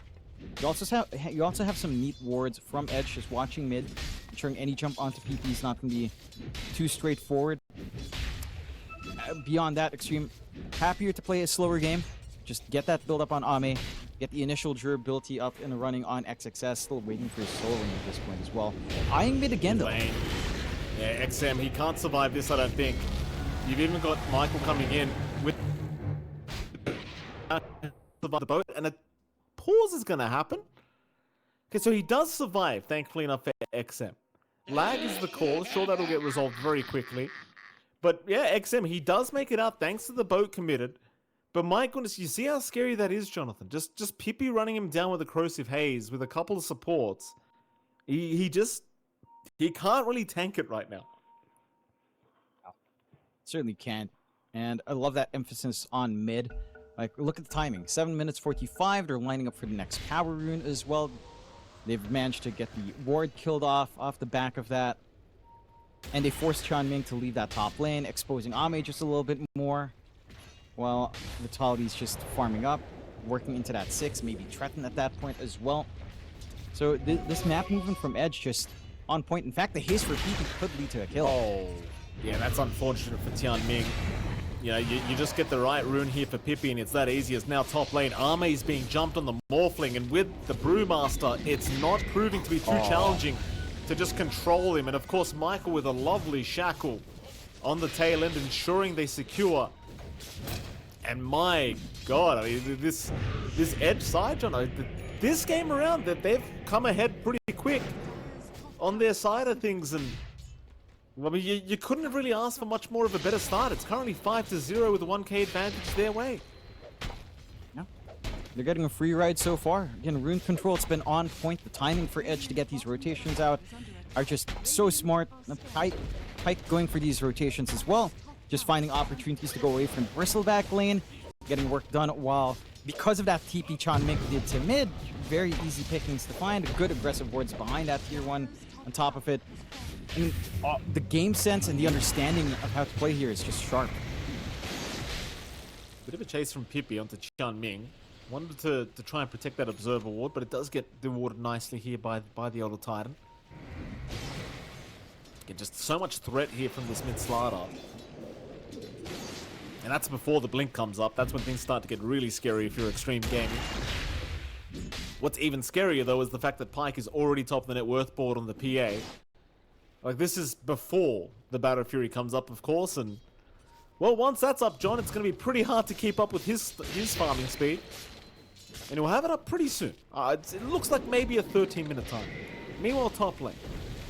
Bit of a jump in here onto Tianming, and it seems like they've got him. XM unable to help him out. Can he survive? They're making the jump in. XM, though, feeling confident enough to continue the fight, and here's why, that he does have help incoming. Pippi's been left behind. Pippi should fall eventually, though he's a fast fish. But Ame will catch him, and that'll be a really nice trade now for Xtreme Gaming. A massive kill to take. It does cost him a lot of rotations in. Like, you're even dragging in Ame, but he does need some activity for himself to kind of get things going. So you can manage to find some good punish, slow down the game just a tad bit. The Slaughter has been getting too much work done. The Blink Dagger is still yet to come out, though, and that's still going to be big timings here for PP to play with. The one issue for the side of Xtreme is, again, they've got this durability draft lined up for themselves. They did manage to force out the Global Silence, the first usage out, quite nicely, but their damage output isn't there yet, right? Like, XXS isn't tanky enough the front line to get the nasal goo going for physical output on your Kunk to really ramp up yet. You're still giving a lot of room out towards Pyke to play this farm game uncontested. And he gets lucky with the neutral as well. Orb of Destruction, along with the Orb of Blight, plus Corrosive Haze. Next time around, again, every single time an opportunity presents itself for Pyke, he's going to be more than willing to join up because it's so easy to burst these heroes down. And for the side of Xtreme, all you're stuck to doing is, again, just farming. Just get that build up, try to get this Blade Mail on XXS. You've got the Vlads up on Ame into the Manta. Have some ways of dispelling off, especially all of those spells coming out from Yadomi. I'll try for a little bit of a smoke around here with XM and Tian Ming. They do have that boat back up and running, but it doesn't feel like you really have too many easy targets. Maybe a little bit easier now with the Atos. Chain control is there. Yadomi would be a pretty simple kill to find. Atos out from XM. They've caught themselves Yadomi. He has Global Silence in 5 seconds, and he actually might have a chance if that boat does not connect, and it doesn't. He's got a chance to pop it, and now the fight looks horrible for Xtreme. XXS has been jumped. It's a slow process, so instead they'll move on to XM. Everyone proving to be a little bit too tanky right now to burst down. They'll move in onto the Wind Ranger instead. There's your Global Silence finally being committed as now the jump in. Pippi's here. That's the real concern. And what a shackle. They locked down 2 of them. XM is gone. Q trying to back his way out now with a rearm, but it looks like he should fall eventually. But that March of the Machine proving to be too much to fight into. They'll take the XM kill, and that'll be enough for them. Edge lose nothing. They lose nothing, but again, they had to commit out the Global Silence. They had to commit out the split. So there's an opening here for the side of Xtreme. This time around, Xtreme's draft does lend itself to running and gunning. You don't have to wait for too many long cooldowns. Boat isn't the longest cooldown spell in the world. They're not expecting Ame to play with Morph anytime soon just yet. So you are free to just use this opportunity if you find something in the next minute 10 to make a play without worrying about that counter control out from Edge. It's just, again, finding these angles feels easier said than done. Like, the Atos is a nice step forward for XM. Where's the damage supposed to come out from? That's a support silencer they just tried to jump, and even that just wasn't enough to kill this hero off. He doesn't even have any additional HP items, just a wand. That's more than enough to just keep him alive. And that is concerning. That means you need a little bit more to come in. You need more time to get these damage items up, because right now you just don't have it. Bottom tower is under attack. You certainly don't. Tough time so far for Xtreme. Pyke working for the BKB now. Ame, of course, looking towards that Manta style. Already has the Vladimir's offering up. You see a Blade Mail being built up on XXS as well. Hippie, though, once he gets that Ags with the Blink already there, it's just so scary fighting into this Slardar. Starts to feel pretty impossible to take any team fights, at least in the mid game. And he's not going to have the slow timing for it either. It'll be up in a couple minutes, I think, if he just continues farming. It seems though Edge might consider going for a smoke rotation, though. A lot of pings are happening across the map. They don't really need to, in fairness. Like, Pyke's got a Battle Fury and he's happily farming away. Considering what happened last game, he might just have the confidence to make the call to just let him hit creeps again. I wouldn't mind that. I think the big part for Edge is Tormentor control would be pretty nice to have here. Just imagine a free shard early on for Yadomi, -3 int instead coming out. It's going to be a hell lot bigger, especially since you're playing against Bristleback and Morphling. That is just going to cause a lot of issues with the durability aspect and with how much presence they can actually have in these team fights. PP's already setting up, starting to walk his way down to the Tormentor. Smoke's already out from Xtreme though, and XXS is also in the area to contest. Both teams looking like they've got the same idea. Pyke, again, still hanging down bot. Scan will pop early onto just Michael. So not the biggest one to find, but certainly something to zone them out here.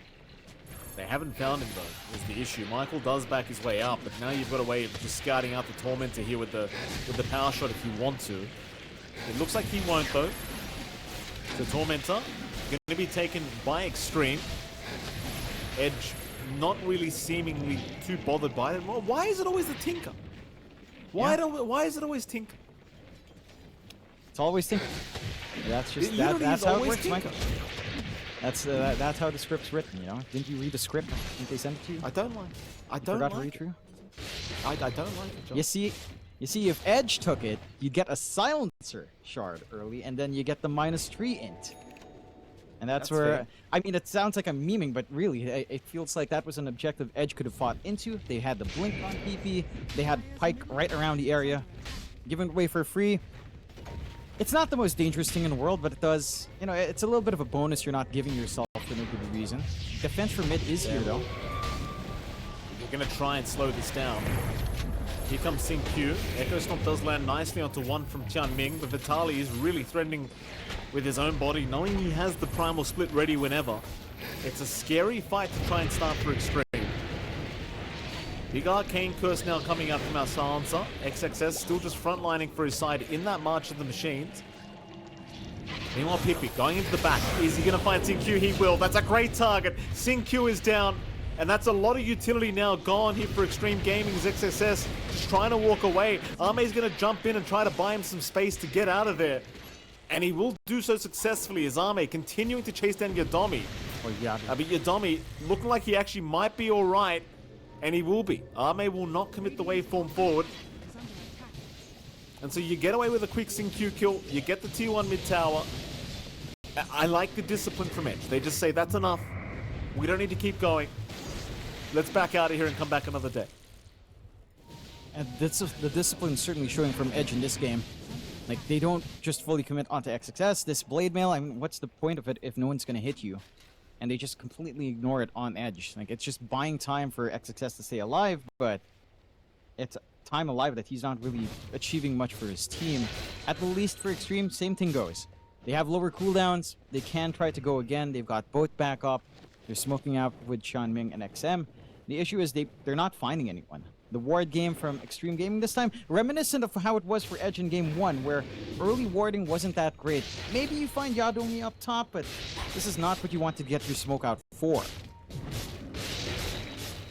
It's pretty rough situation right now for Xtreme. I mean, Yodomi not even going to be scouted here by XXS. He'll be just fine to back his way out of there. At least Arme, he's keeping up in farm very nicely on this Morphling. Like, he's only, what, 1k behind Pyke at the moment. So that's really good news for the Morph, at least, and for the rest of the team. And the issue is, though, Pyke now, I believe, has the full BKB on the Courier.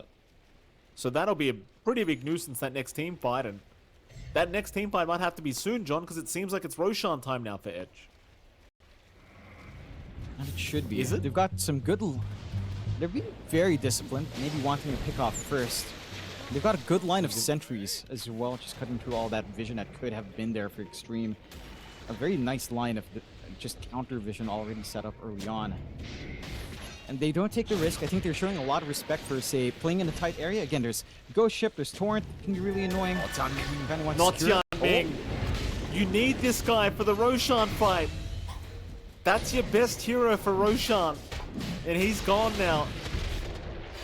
I don't think they can contest. I mean, they can certainly try here with all the Kunkka spell spam.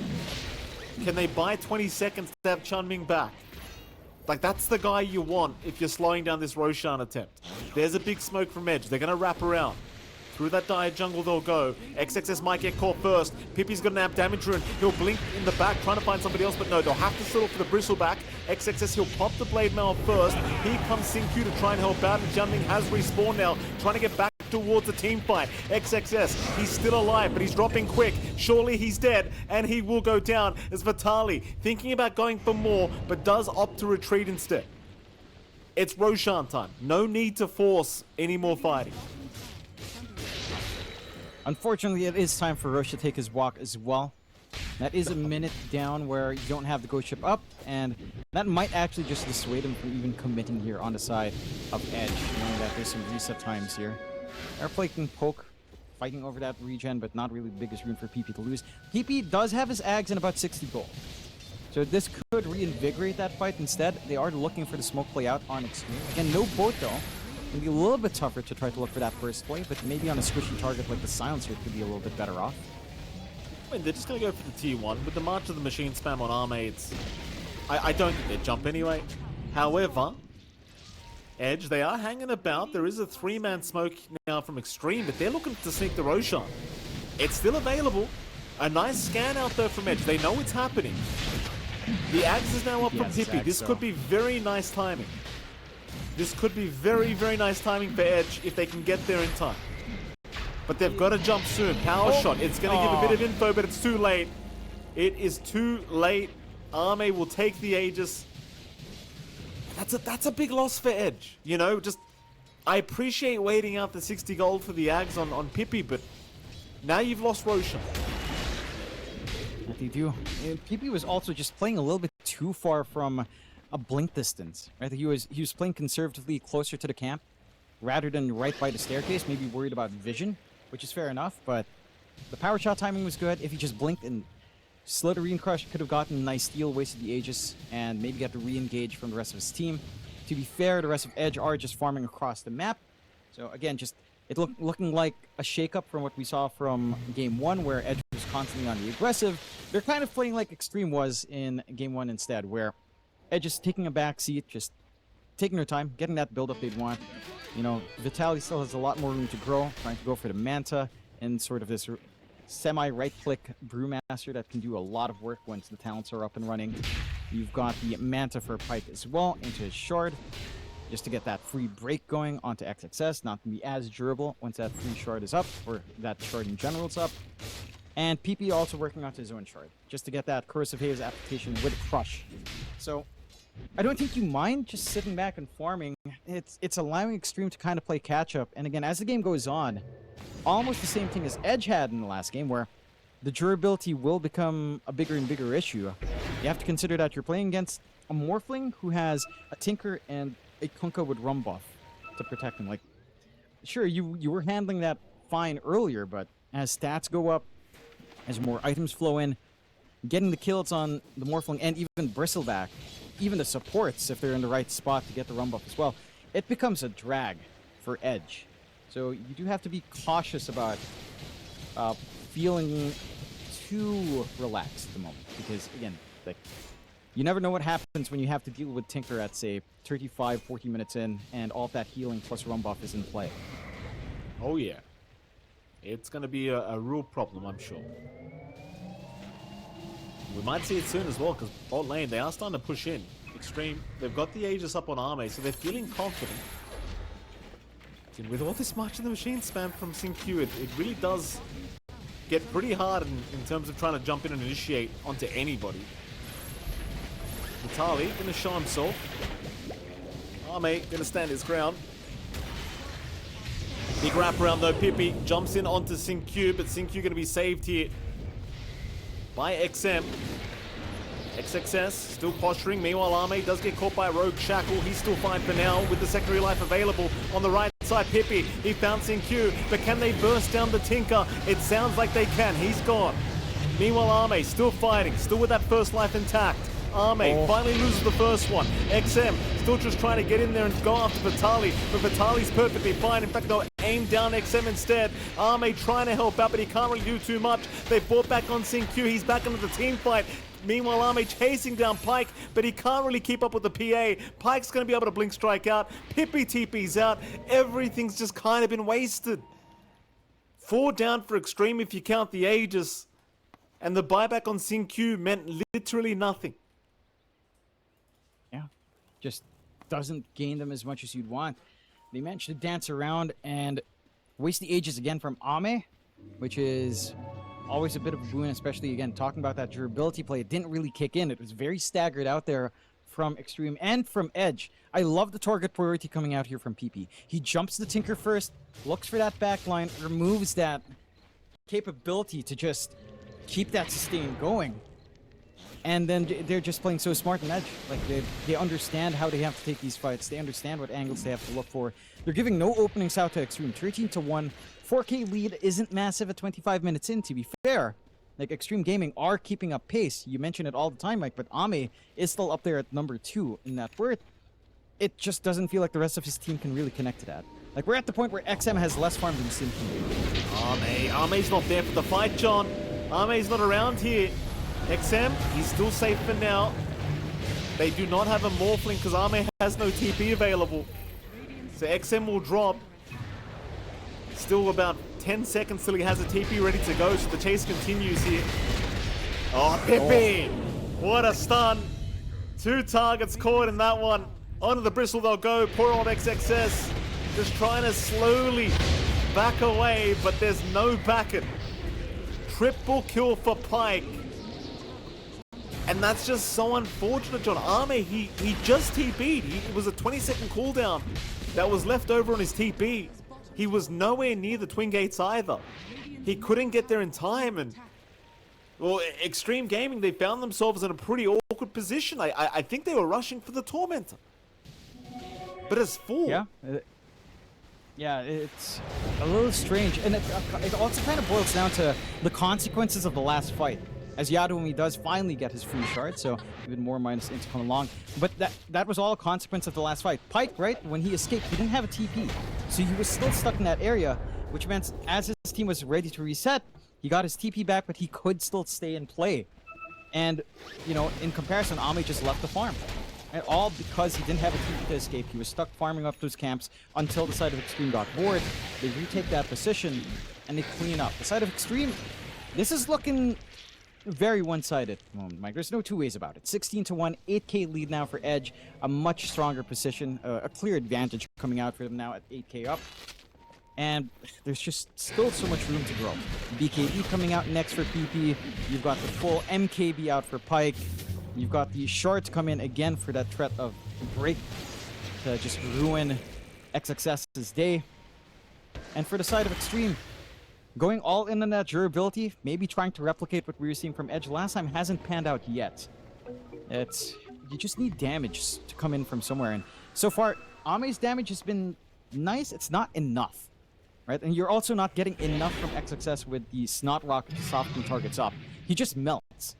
Like, the moment he pops Blade Mail, he gets ignored. The rest of the team dies. Blade Mail fades away. The Bristleback dies, and you don't really have a launching point right now on the side of Xtreme.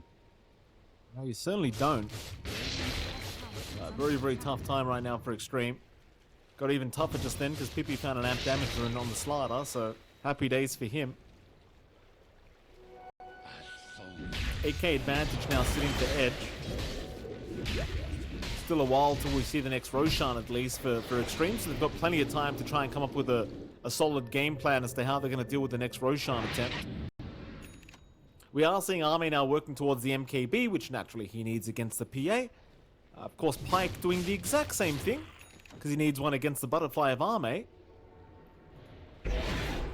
So both heroes going to have that Pierce very, very soon. Don't know if Pyke's very concerned about it, quite frankly, John, because Pyke, he's very good at picking his fights. Very patient in how he jumps, and so far this game, I appreciate the fact that it's always Xingqiu or Tianming getting jumped first, because both those supports are just so much value in these fights for Xtreme Gaming. But they just haven't had an opportunity, because this Pyke PA just continues to find them every single time. And, you know, even with Ame Morphling, you don't really care about it if these supports are just dead. And again, they're just breaking apart that equation of durability, right? Like, you take care of the Tinker at home. They've got a good one. Pippi jumps in, amp damage immediately activated. XM still going to get the boat out in time. Pippi now in the middle of nowhere, gets hit by the boat, might go down. They'll try to, no, in fact he does go, but the Primal Split now is there, and the Gale is dragging them all back. Poor old Tianming will die as well. A 1-for-1 so far in the favor of Xtreme Gaming, as it seems like Edge do need to find a way out of this. Pyke's forced to BKB early. Now the chase is on Xtreme. They know they can take this fight if they can catch anyone else. Yadomi's going to TP. Michael will get left behind, so they'll at least get a Wind Ranger kill. XXS desperately trying to get within range for the hairball, but not going to find it, and they're not going to find Pyke either. He'll TP out. Vitali looks perfectly fine to just walk out of there. But it is still a very good fight for Xtreme, John. Nonetheless, even if they aren't able to pick off any more, you found the Pippi slider pretty early on, and you found a consolation prize in the Michael kill. Yeah, a little bit forced out from Edge, right? Diving beneath a tier 2, all the way back almost by the tier 3 area to force that fight, not respecting a little bit of a choke point that you were also pointing out last time around there for Edge. Just kind of a spot where the Elder Titan can shine, where the March can really work its play, where the boat can buff everyone up, and all of those things finally connect for the side of Xtreme. giving them some very important kills to even out the board just a tad bit. Also providing an opening for Roshan. We do manage to jump into the area. The roar will reveal that, and respawns are quick. So you do have PP back up, but it doesn't look like they're going to be jumping in again. Just handing that over to Xtreme the second time. I'm having the secondary life again on Ame starts to get concerning, because this is the point where the Morphling is a problem. With that full MKB plus the Butterfly, there is damage to pump out. The durability can start to connect, like the March plus Defense Matrix plus the Rum buff can do a lot of work for Ame to try to rip through the backlines, try to look for these softer targets first. And for the side of Edge, it's still not a bad game. They still maintain 4K despite that loss. They've still got that BKB for PP flying out now.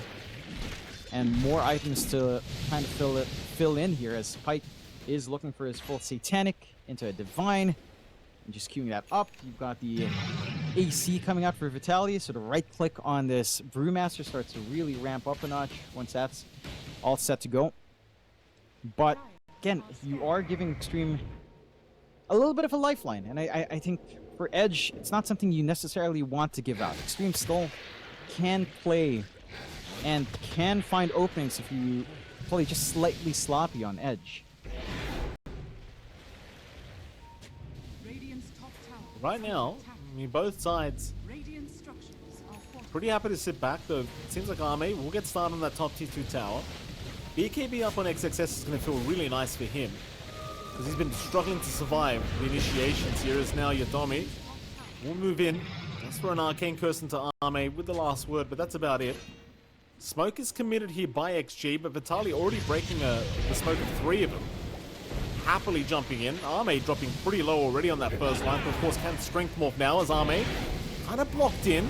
It has the Aegis, so they want to try and aim the backlines as Pippi already finding Tianming. That's a big target, and this could be a pretty poor fight now for Xtreme if they're not careful, because Pippi's just had free reign over the backside, because Ame, he's just taking everyone else's attention. Pippi's holding everyone else back this whole time. Ame will wait for him out, but now he's stuck in the river, and Ame is looking pretty dead. He'll try to get out with the strength morph. Can they protect? They cannot. Oh no. Pike, can they at least go for the PA? He looks pretty safe to me. As Pippi lands a 3-man stun. Here comes Simq once again on the Tinker. Tianming also coming back, but Tianming looking to die back immediately, does go down. On to the Bristle they'll go. Pike still very patiently waiting to see if he can jump Simq. But Pike's been jumped now. Maybe they can finally kill this PA off. They'll jump in with the stuns. Pike's still fine though. He'll jump back out again. Pippi in the meantime. Simq's been caught another time. Simq's down. Now XXS can finally be targeted. Here comes the buyback from Simq though. They'll chase Vitali. Can they at least get him? They can. Wall flare out from Simq. Looking to find another one. Catching Michael. Michael should be dead. But my goodness, a big prolonged team fight, and even with those kills at the end, still very, very favorable for the side of Edge. And props to Pippi jump. Because that whole time you were watching Ame just getting slaughtered by 4 heroes, Pippi was holding everybody else back on the side of Xtreme. They just couldn't get close. It just goes back to how durable Slardar is. He got buffed when 0.38 just dropped. The Ags got buffed up. He just has so much armor and HP. He is not an easy target to go for every single time he drops that puddle. And it's getting a little bit challenging for the side of Xtreme to get initiation, right? They don't really have backline jump. They don't really have a way of following through for Ame. Like, it's all about the Morphling kind of charging in and everyone else just kind of running into these fights. Maybe you try to play with the Astral Spirit Stomp, as we did see some ping-ponging action onto Pike, as he was kind of flung around all over the place, but it's much easier for Edge to be disruptive because of PP. And this is the point in the game as well, where these fights, dying every single time as long as Yarumi's alive, it feels awful. Like, he has 22 int at this point. Once you lose a lot more int on, say, a Bristle and a Morph, you just don't feel as tanky. You know, you're not going to have that attribute shift because of the lack of mana. You're not going to have that great presence of spamming out your spells here for XXS. The damage that starts to come in from Yarumi starts to ramp up far more than you'd want it to, like far more than you'd want to play into, especially with the last word pops. It's getting a bit challenging. I get that Xtreme, they still have ways to kind of take this game back. You know, they're 8K behind at 36 minutes. It's a lead for sure on Edge. It's not massive enough for it to be like one-sided. It's certainly playable for Xtreme. Just considering these factors coming in, as the game drags on, when you're up against an infinitely scaling hero, who is also probably one of the most annoying heroes to play into late game as the refresh starts to come in, it also just doesn't simplify enough for Xtreme. And I can't find an easy way for them to take the fights as Edge does, right? Because again, if Ame charges in the same way PP does, where's the follow-up? It's not really there outside of an Astral Spirit. No, it is not. Definitely some tough times right now for Xtreme. There's a lot of pressure, I want to say, on both supports of Xtreme. Like, Tianming really can't die early on, and of course Xingqiu is just too important as well. Like, you've got to find a way to keep these two supports alive if you wish to get these fights to go your way. But saying that and doing that, John, very, very different things. So we do now have a full Satanic up on Arme. The issue is, at this point, I don't think Arme is really the problem. You know, Arme's been doing his job the best he possibly can, but again, I think unless you can keep Tianming alive and Xingqiu alive in these fights, it really doesn't matter how much you farm. Because you just, all your defense is in these two supports. I mean, sure, you got a boat, but that's about, like, we've seen them kiting out the boat very nicely. And we have Smoker. a little bit of... This is... may almost do or die. Unfortunately, Roshan isn't quite ready to be up. Respawn timer still coming up in a minute and a half, but they find one isolated play. Like, you find Xingqiu, you find any of these supports with a dieback, you're looking at a world of hurt here for Xtreme if you're not too careful. But they're also smoked across the map. They're trying to gun for the Tormentor again. They've got easy access to that at the very least. Get themselves another free shard for Ame. At this point, maybe not the most meaningful, but at least a little bit more with the attribute shift. Less mana cost means more shifting that you can get out. Still, they just need to find a support here on Edge. Xingqiu? It's okay. He's okay. I mean, I think it's incredibly important Xingqiu doesn't die here, because of course he doesn't have buyback for another 3.5 minutes. Could be very awkward if he does get caught. Edge, of course, still going to find the tier 2 top tower, and Xtreme will happily trade away the bottom tier 2. They're still trying to spot out where Xingqiu is hiding and spamming these marches, but they are unable to currently find him. Xtreme Gaming actually TPing back towards the mid lane, wanting to protect that tier 2 tower. Arme has not TP'd yet, but is coming. So everyone's here from Xtreme this time. You've got a 5v5. Vision again, though. We've seen this before, Chum. It's the same spot, too. This is where the game turned last time. You've got to be wary of the Vision game here if you're Xtreme Gaming. Because again, if these supports die, the fight's basically over. And they jump in. XXS went right into the wall. He just bought the gem. He just bought the gem too. Oh no. Arme, he's going to jump in, but Pippi will survive. But the gem's been left. Alright, well there's one positive. Oh no. Vitaly. No, never mind. The hero. Never mind. He takes it. Except trying to use the tidal wave to bait somebody with the gem. You know, it's nice. It doesn't work. Unfortunate. No. And make matters worse, John, Roshan is happening now for the side of Edge. This time Xtreme Gaming are not swiping it away. And I hate to repeat myself, John, but it's the same spot from game 1. Yep. Same problem. That it is. The vision game.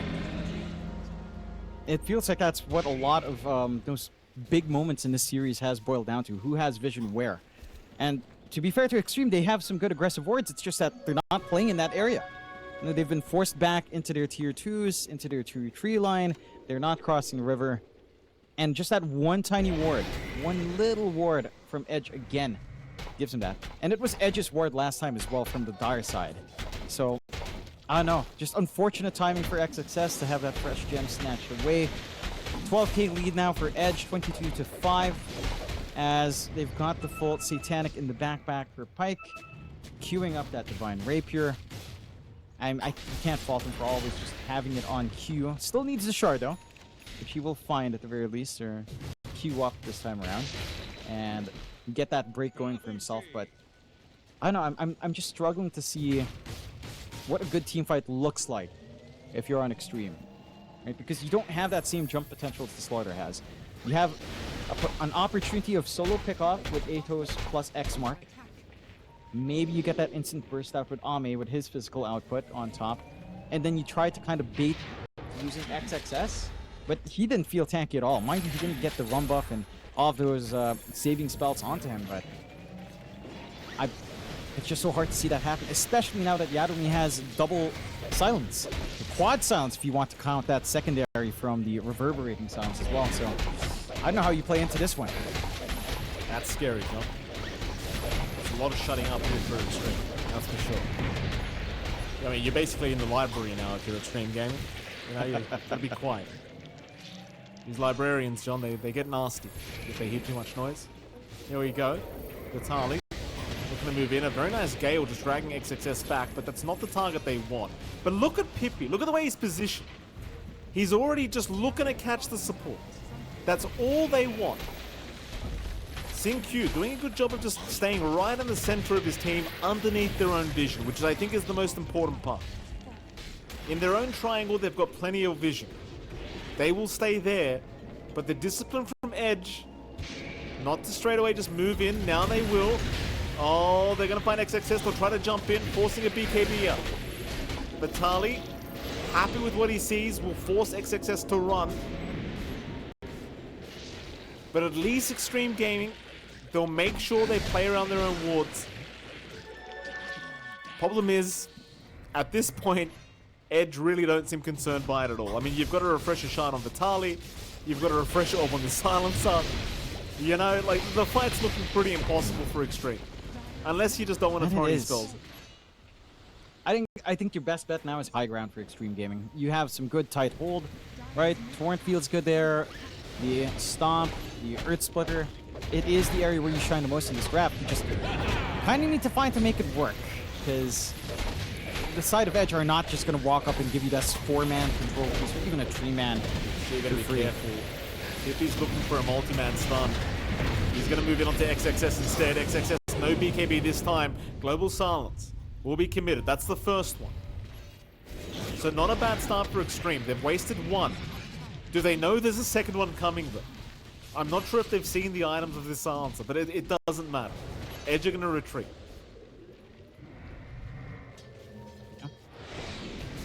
Decent enough hold from the side of Xtreme. There's still a lot of time in the Aegis. A minute left, an opportunity maybe elsewhere to shove, although not the longest amount of time here to try to get things done.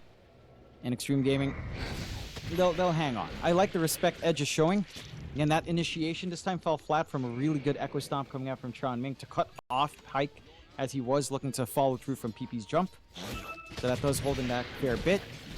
We do have that full Octarine up for Vitality, so more uptime for the split.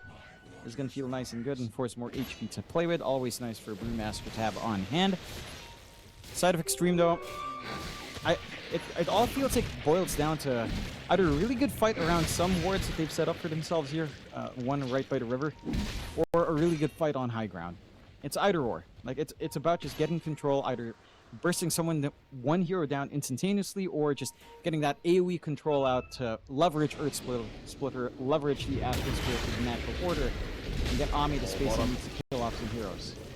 XXS, he's completely alone here.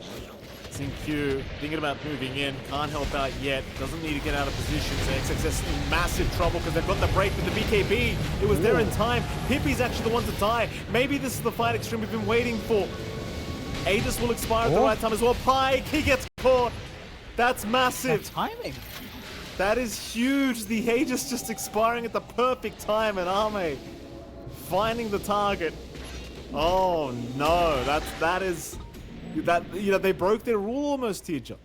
You know, we saw them constantly starting fights just by picking off supports and ignoring the tankier heroes like XXS, but the one time they think they can burst them down with that PA shards, and it backfires on them. It backfires in a big way. No buyback on Pike. You do have at least one buyback ready on PP, but they've got the opening onto the high ground first, and the damage on Ame is enough to sustain. They've got their own Roche banner to hold this. Massive plays right now from Xtreme. Rather maybe a misplay from Edge, giving the opening now for Xtreme to get their middle barracks. And they're not done yet either. They want more. There's still plenty of time without this PA Brewmaster. The Pibby buying back means nothing to them. Absolutely nothing. They've still got plenty of time. They're just going to go for a third, I think. Why not? Just go for the Megas. You know they can't do anything.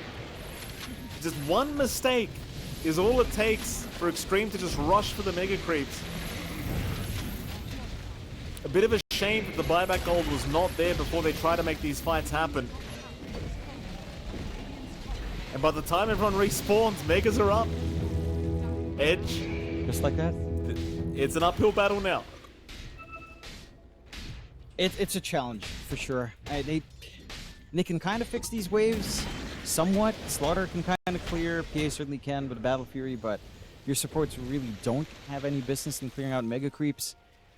Next Roshan's going to be the deciding factor here. If Edge doesn't find that Rosh, I don't know if you have a shot at taking these fights at this point, or at least ending the game. You need that secondary life. You need that insurance for Edge to kind of get the edge back, because somehow 22-8 Xtreme Gaming is winning. You don't see that too often, Mikey, but they are winning off the back of one fight where Edge just get overconfident. Like that fight, no one popped BKBs, man. You had a BKB up on Pike, you had a BKB up on PP. They didn't manage to get it off. And they get punished severely for, again, just over-aggression. And Xtreme Gaming, well, the discipline that we know these vets can have on hand, it's showing itself here in a big way. For Edge, mind you, they still have tools. They still have that double global silence ready to go. Maybe down the line, if Yadomi can get his Ags up, that's another layer of annoyance, of nuisances that Xtreme Gaming will have to contend with. The 7k advantage for Xtreme, not as meaningful as the Mega Creeps are. Honestly, that's the main factor that's going to hold Edge back. It's going to be harder for them to cross the river. It's going to be harder for them to pressure onto objectives, because their clear for Megas isn't really that straightforward whatsoever. Next Rosh, 3 minutes, we'll see, on that respawn timer. Already up relatively early as well. Very quick respawn on the Roshan. And Xtreme are in position to take it. No forward vision here from Edge. And again, if they don't take this Rosh, I don't know how you take this game for Edge. Vitali. He was spotted by an illusion of Arme. Meanwhile, Roshan, though, is started. And there will be no contest either. Like, Edge, they're just busy dealing with their lanes right now. So Roshan definitely going for free. Seems like this time they'll give XXS the Aegis and the cheese on the Bristleback, so they just really want this Bristleback to be constantly at the front. And I mean, Edge, they're not out of the game yet. Like, Pike's queued up on another Divine Rapier, and this game around, if he has the time, I think he'll definitely be just buying it outright without worrying about other items. The issue is whether you have enough time. It's not feeling like again, you don't have a safety net at this point. He does have at least a buyback for now, while he's not buying out the Divine. They've got the opportunity to just bomb rush the tier 4s. They're gone. Definitely not enough time yet. He still needs about 1k more for that Divine Rapier. Pike's not backing off yet, though. He's going through the bottom lane. XXS is being a nuisance, but it's a slow process. In comparison to, say, Arme jumping in and just doing it himself. There's your Divine Rapier up. He's got the gold now. He picks it up. Let's see if it makes the difference. Vitali, he's popped the Primal Split looking for the supports, but finds nothing. Instead, they could look towards XXS. But he's got multiple lives available here for the Bristleback. Pike wants to be very patient. He needs to see Tianming or Xingqiu. And don't forget, you've got a side device for Xingqiu anyway, so it's not going to be that easy if you don't immediately pop that BKB to burst him down. They lost one tier 4 tower.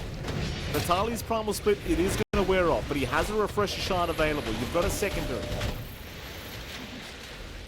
XG, they are playing this very slowly.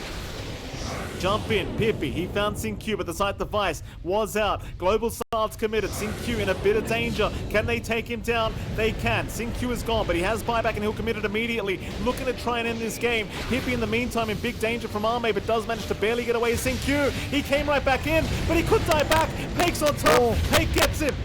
That's a dieback, but can he blink strike out? He can, but the X drawback is there. Pike is down, and that should be game. How do you defend without your PA against the Divine Rapier and Arme? Well, the answer is you probably don't, John, but they're going to try. Big shackle out from Michael, but where's your damage going to come from? Vitali trying, does just go down. Buyback immediate, but the Ancient completely exposed and is pretty much gone. They glyph off the creeps, they glyph off the Ancient, they're still trying. But Arme's on top of it. It's over. We're going to a game 3 here, Johnny. You know, while we're in this tangent, they did remove reverse polarity. Pure also complained about that. So they did take that out, but they're like, no, you know what, time zone, we'll just nerf it, but you figure out how to make it work, you know? At the least, Ame's not picking time zone because he has a brain, Mike. He's a professional. He's gonna play Chronosphere. That's upsetting. He's a pro, Mike. That's I want to see right now. I will say, I want to see XXS instantly queue up Dagon 5 or the Armlet right now. Otherwise, he's gonna get a report from his entire team. Yeah. Just go Shadowblade on. Do it. It's like, what? You know, it's 12% threshold for power shot kills as well. That's good enough. It's good enough. 30 seconds to battle. Ah, he didn't go for he didn't go for it. He didn't go for the facet. He went for Soul Fragment. Oh, he didn't go for the Sunder facet. So yeah, it's gone. Never mind. It's gone. Never mind. It's over. The dream's dead, Mike. It is, John. That's all right. I didn't want to be happy anyway. It's all right. You do choose to be unhappy, Mike. So I will give you that. It's not my fault the world the way it is, John. The battle begins. Edge. We're going to move in. In fact, they could get punished for this positioning. Looks like Yodomi going to be okay to walk out. It was a 3-for-1 trade on the bounty run zone, so a very nice start for Xtreme going into the laning phase. And speaking of laning phases, I mean, I guess mid lane, you've got Kunkka versus Pango, John. It's one of those matchups. What are you thinking? This one should be much more manageable for XM in comparison to the Slaughter matchup. PP is going to be hard to shove out, but your damage is consistent here from XM. The threat with X and Torrent is pretty nice as well. And again, just playing with Tidebringer, you have an advantage over PP. He's going to have to try to manage the shield crash and the swash. The mana management's much bigger factor for him. And as long as XM can constantly land those early Tidebringers, he's going to feel fine. So, going to be a straightforward farming lane in favor of XM. Maybe a kill opportunity if a rotation comes in at, say, 4 minute, probably first power rune instead.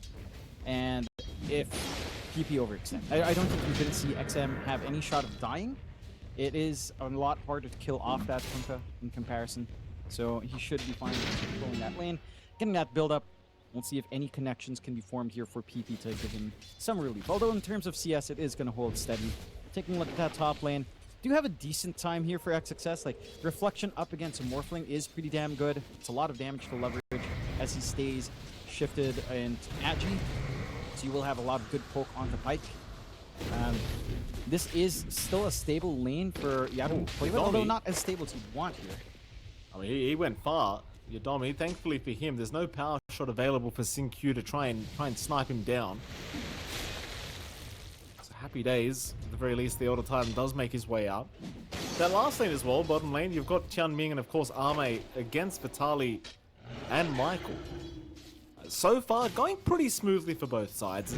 I suppose in fairness, this is one of those lanes where you probably don't expect much to happen. Very stable farm. Trying to shove out Ame's tall order. He always has that safety net. Time walk. Might be some offensive play if Ame gets a value point in time dilation. Especially after, say, the Boar or the Axes are spammed out. But beyond that, again, just pretty much staying as a farm lane. So, a little bit more passive in the laning phase overall, considering the heroes we have in this game. They are just going to be looking for that build-up. The mid lane's probably the one avenue of aggression, maybe top as well if someone oversteps. But beyond that, you are just looking for farm. I would say if you can stop Ame from feeling too comfy in farm, the Faces Void, it can feel annoying for him trying to play catch-up, although they catch Tianming out. Yeah, I mean, I said nothing was going to happen, John. Not if Tianming gets caught like that. Very nice. Dead shot hit from Michael, dragging him back into the calling. And, already a fantastic kill. First blood being achieved here by Vitaly. And yeah, this is one of those heroes you don't really want to give this bonus gold. Like, you give a good start to a Beastmaster who's going for Helm of the Dominator. It can be really hard to keep up. And it can be. Even just the little bit of added EXP that something like the Muerta can soak off of is going to feel great for Michael. Having that capability to have higher level dead shot, just going to be more painful, a lot more poke coming out in that lane. Again, you're having a stable enough time already just for the farm for Vitality. At least in the other lanes, you are getting a little bit more out for the side of Xtreme. Mid lane for XM is starting to shape up pretty nicely in comparison to that Pangolier, as you'd expect. As again, it's much freer for Kunkka to just get Tidebringers off, doesn't cost mana, and you're just constantly able to spam that out as the levels go up. And again, no sign of rotation for even just the second Water Rune coming in. So probably the Power Rune is when some of that map opens up a little bit more, timing into the 5 to 6 mark for these mids as well. So there could be opportunities to play. I will say in terms of rotations, it is a little bit more threatening out from Xtreme if they can get the space to get that done. It's a little bit harder to leave XXS alone for SinQ. It's a little bit harder to leave Ame alone. Well, maybe a little bit easier for Ame in comparison. That's going to be the angle they'll have to take. Ike is playing a little bit aggressive, but every single time, at the very least, he's timing it when that power shot is already expended in SinQ. So no early kill threat. And again, just pretty decent lane management all across the board here from Xtreme. Just a tad bit better in terms of getting out a little bit more of that CS. And you're edging out just a little bit on XXS and Ame in comparison to the same cores. So you have some foundational starts to play off of, but it is going to be a bit of a slower game, for sure.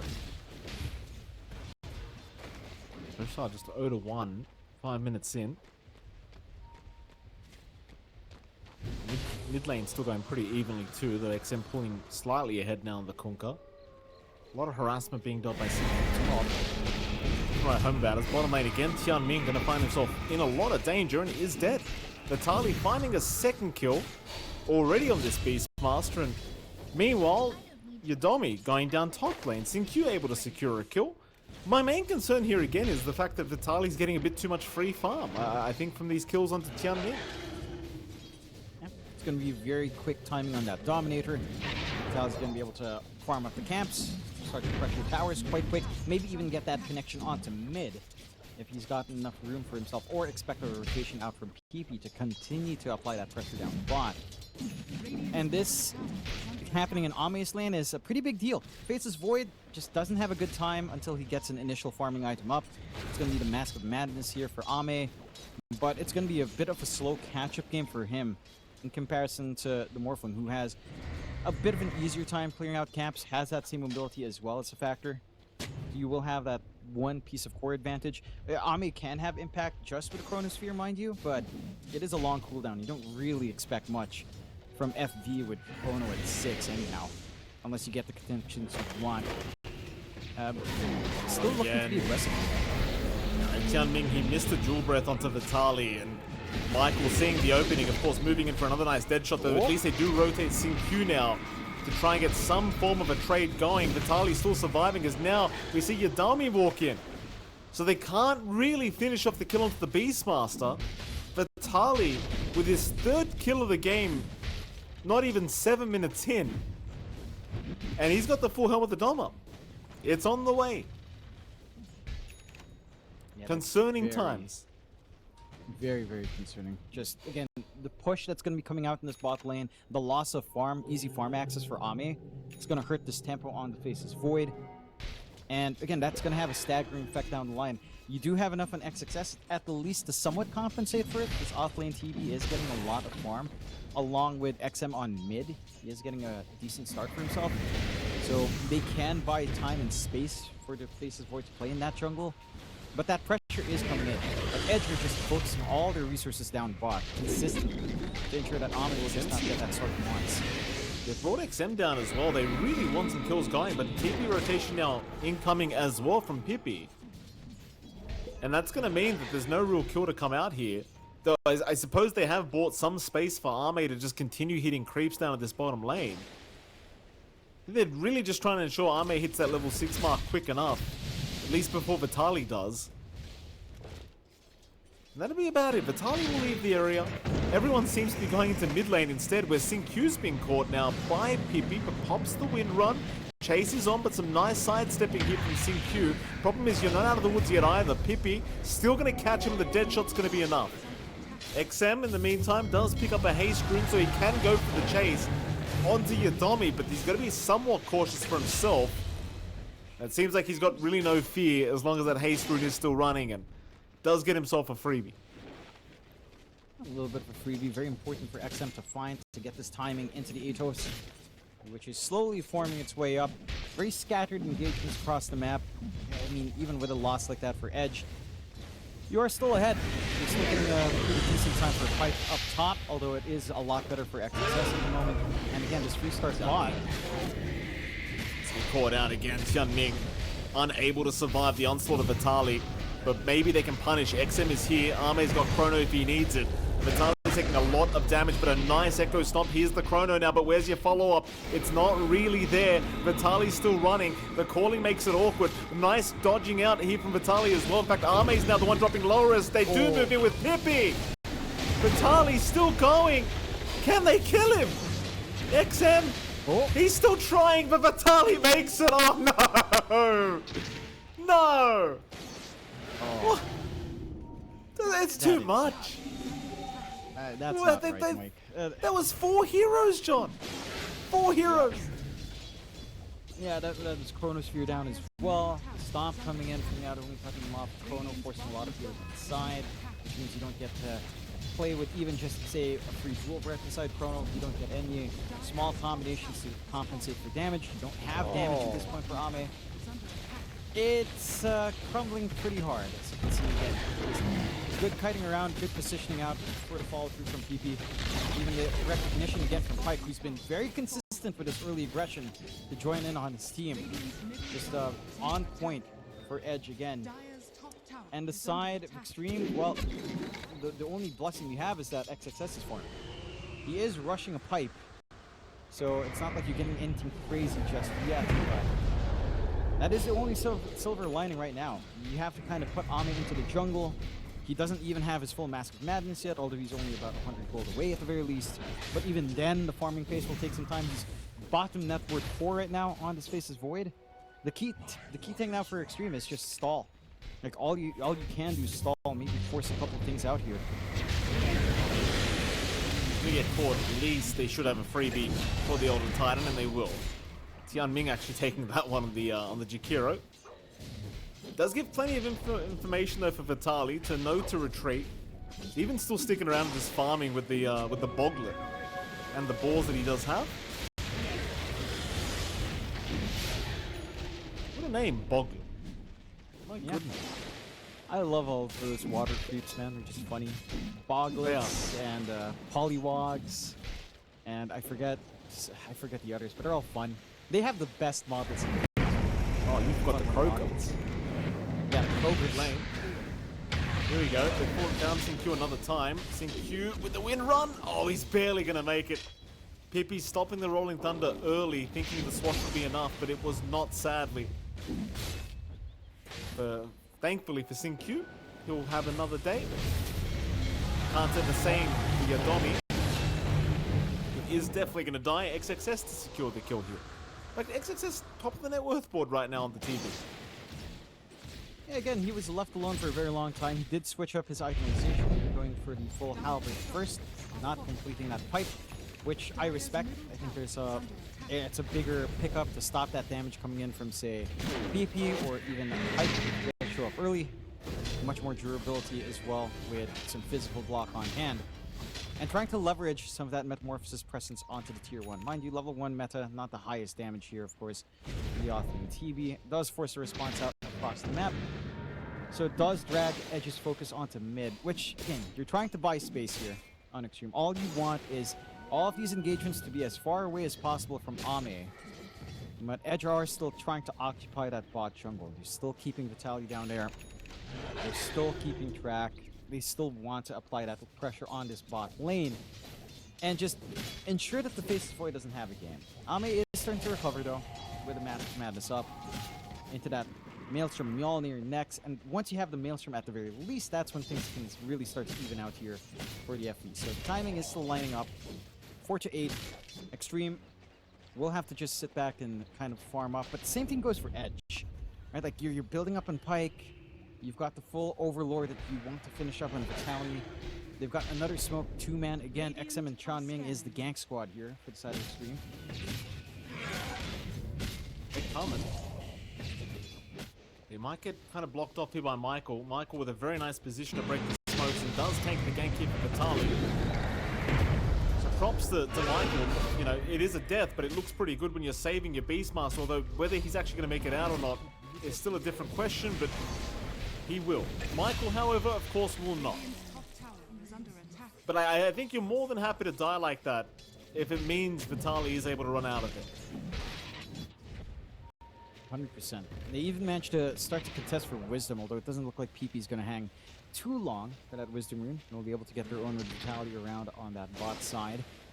And again, just kind of hit and run is the name of the game. They're trading supports across the map at the least, and they're buying space for the course to play that farm game. Pike now number 1 in that burst. Ame, again, on that journey to close the gap with just about 900 gold till the full Maelstrom at the least. And for the side of Edge, it does feel like this key timing they're lining themselves into is just a little bit sharper. The Overlord not too far off for Vitaly, 260 gold away. You've got that full diffusal up now in PP, so more damage to play with. You can start to consider a shorter or just straight up a Ags, as we tend to see on the Pangoliers nowadays, for that utility, that added damage on shield crash. Can start to line up here on the side of Edge. And you're getting some defense out for Pike with that Manta recipe lacking. So things are starting to stream together. Tormentor is open for Edge. But XXS is scouting forward first at the least, so he'll be able to get some eyes, or at least be in the general area, although he is in the firing line, but no one else is there to help Vitaly out. So that is a little bit of a blessing. Look, I mean, they're hanging about. The Tormentor's there. Both sides want to take it. Here comes Pippi. XM, going to be spotted. Rolling Thunder is right on target as well. XM trapped between a rock and a hard place. They're even throwing the roar out to ensure they can burst him down, but he's not down yet. In fact, there he goes. He is gone. Can Edge keep the fight? They are hesitant. It might be about time to just go back for the Tormentor. As Xtreme Gaming, they are standing their ground. You've still got a Chrono to play with. Though I do doubt you'd have enough damage through that Chronosphere. And they will be able to eventually just get away with this Torment. Yep. Freebie out for Michael. Not the biggest shard in the world. Not having the spell amp. Will at least scale into the late game, but doesn't do too much early on. You might have been maybe just slightly happier with, say, Yadomi having it to kind of go in and out. A little cooldown and stomp would be some utility as well. Beggars can't be choosers, so it's Xtreme. Still lagging behind. 5k lead coming out for Edge now at 16 minutes in. A significant lead at this portion of the game. But not massively enough that you feel like you're completely choked out on this game. Again, you're playing a catch-up game. You're buying space for Ame. His Maelstrom is flying in, so the farm is starting to catch up. I think if you're Edge, you do want to paint the target on Ame's back and try to set your sights onto him, which they are looking up top. Flying Ame, he's a big target, and Ame, with the silence from Michael, it's more than enough. They're going to at least get an Elder Titan for their trouble, but that is not a very good trade. Xtreme Gaming certainly not happy about that. Dire's middle tower is under attack. And Ame was playing a little bit greedy, walking across there. Past the there's no control point left. Got very lucky with that stun. The Centaur randomly stunning Vitaly because there was too many units around him. Had that not happened, I think XXS was just dead. Just a roar into the rest of it, and it would have been enough. Would certainly have been enough. Count your lucky stars, I suppose, for XXS. Mind you, Vitaly is working into the Ags timing now. So he is just going back for it, as we tend to see, into the blink. And that's really the point where things become a massive challenge for the side of Xtreme. Yes, you have the durability plays. Theoretically, you have some good Sunder synergy as well with a Rumble buff on hand. With how durable everyone can feel, the secondary life is going to be massive. It's just, you're not ready to play it. I mean, I guess with Mask of Madness Maelstrom, there is some play, like Chrono into Macropyre is there, Chrono into Boat is there. Even your cheeky Chrono Sunder is there, hold on. Amen. Uh-oh. Roars out. A lot of Atos to lock him down, and with the silence. It's the vision game, John. They've got vision everywhere, these guys. Like Edge, they're too good with these wards. They are. I'd say this is more of a missed sentry placement. Like it doesn't cover that cliff. That Xtreme also used that cliff on their side, going offensive. Like they did use this cliff beforehand. So I'm a bit surprised they didn't get a read. Their sentry's just outside of range, and they didn't manage to dewatch. Edge playing on top does have room to start playing around the map. Mid-tier one still standing, overstaying its welcome. A nice, simple objective to take. You do have the wave clear from Chan Ming with the Macropyre. So bot's just a little bit harder. At the very least, 6-12, 6K lead for Edge. And a very nice and simple game. You know, nothing complicated here. Looking for some big pickoffs, finding the line onto Ame every single time. Whereas for the side of Xtreme, I mean, again, they're building up. Mag's coming in next for XM. That added ship with a cannon is going to be quite nice in terms of adding to the chain control. Maybe that combination with the Atos X onto Pyke could be enough to kill him off if you catch him without Manta. But it's a big if, as that same pressure Ame's experienced isn't really something Pyke has experienced at all. Like, he's been so safe across the river. There are no forward wards from Xtreme. They're stuck hugging their side of the map, and it's just giving Edge a big edge. I'm trying to find another way of saying that, but it gives him a big edge, Mike. What can I say? You've done it again, John. Well done. I don't mean it. I'm trying not to anymore. It's getting my brain's rotting too fast, you know. It's good. Yeah, it's hard now. The jokes become too real at this point. There's an Ags up on both Vitaly and of course XM, so you've got that going for you. But I think Vitaly's a lot scarier with his own Ags right now than say the Ghost Ship Ag and Scepter of the Kunkka. Tian Ming probably just going to get caught out. They'll commit the Roar, immediately bursting him down. Now the real fight starts. It looks like they found Xingqiu in the back as well. Xingqiu not going to be able to be saved by that boat rum, and hell, even XM just completely surrounded, trying to tank through it, can't do it himself. XXS even going down now to boot, so he will barely make it out. But look at this dragon. He's forced asunder just to survive the creeps of Vitaly, and he's not going to even survive in the end. XXS surrounded, will eventually get taken out, I think, as they're looking for more, but it seems as though that'll be it. That was 4 going down for the price of 1.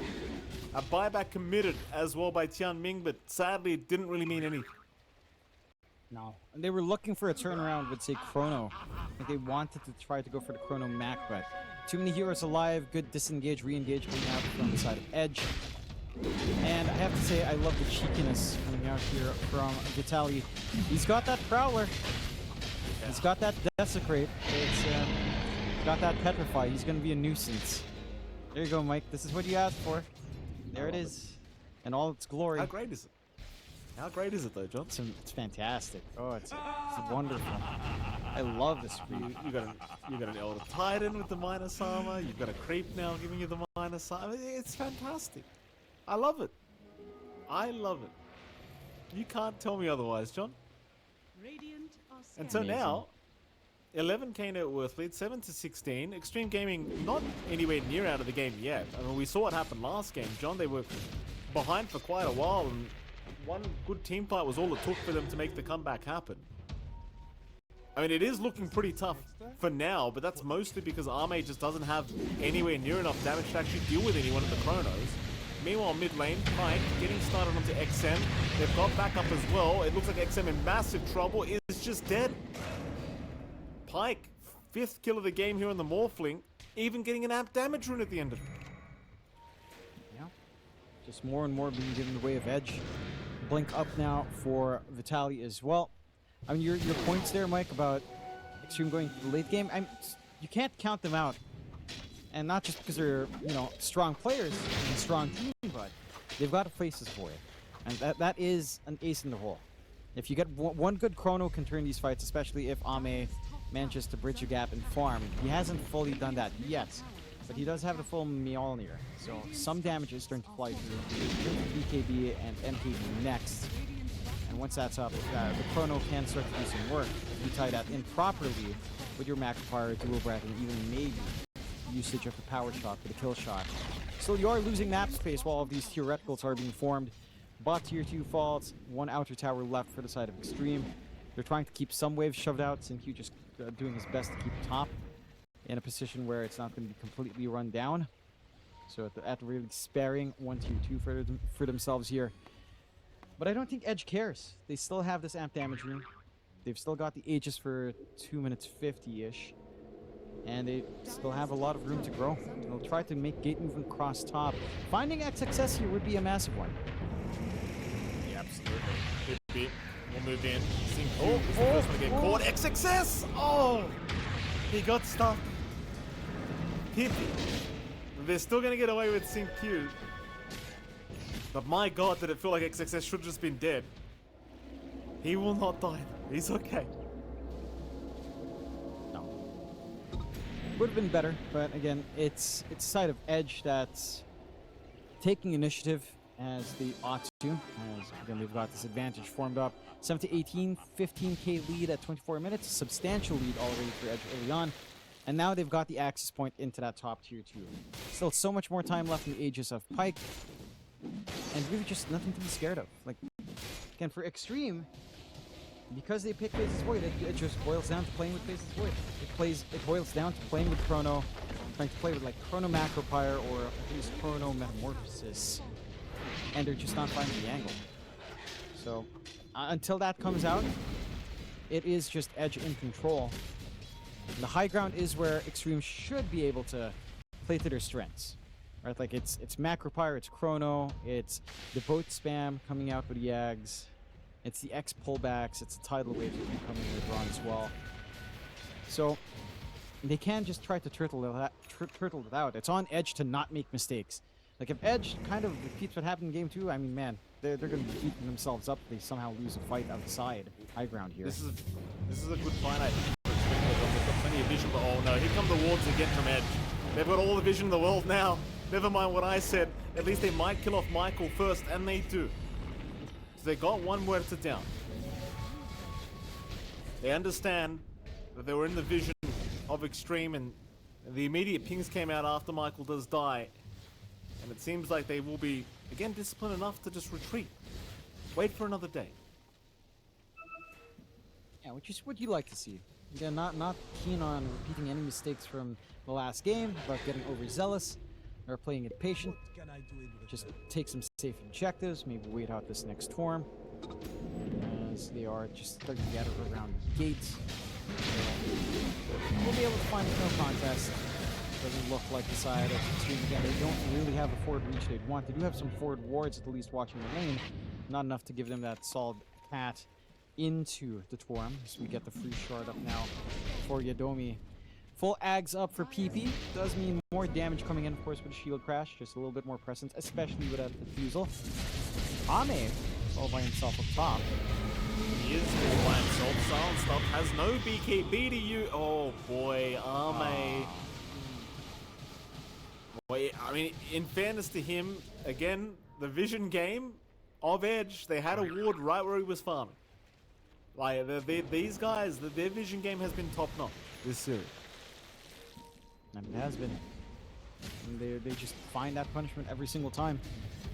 And Ame opting for the MKB first is going to cost him. Not having a BKB to try to initiate this Faceless Void in this game, nightmarish. You're playing into ET, you're playing into Muerta. There's a lot of long-range reach, even the Roar. Catch out at least one here.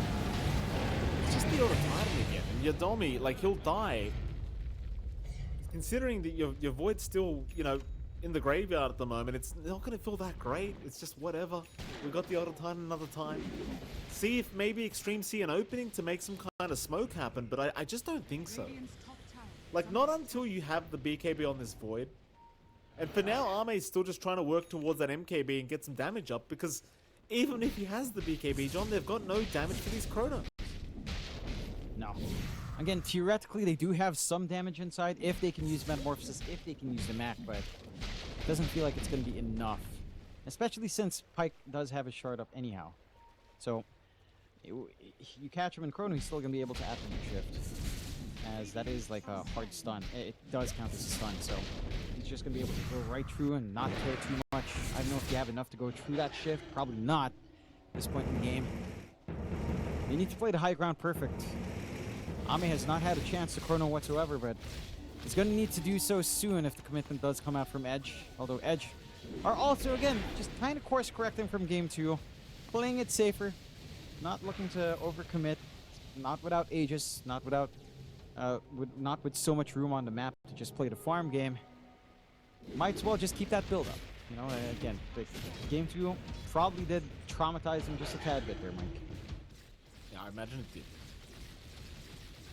The slow game continues here between these two sides. I mean, it's not too slow this time around, but a 15k advantage for Edge.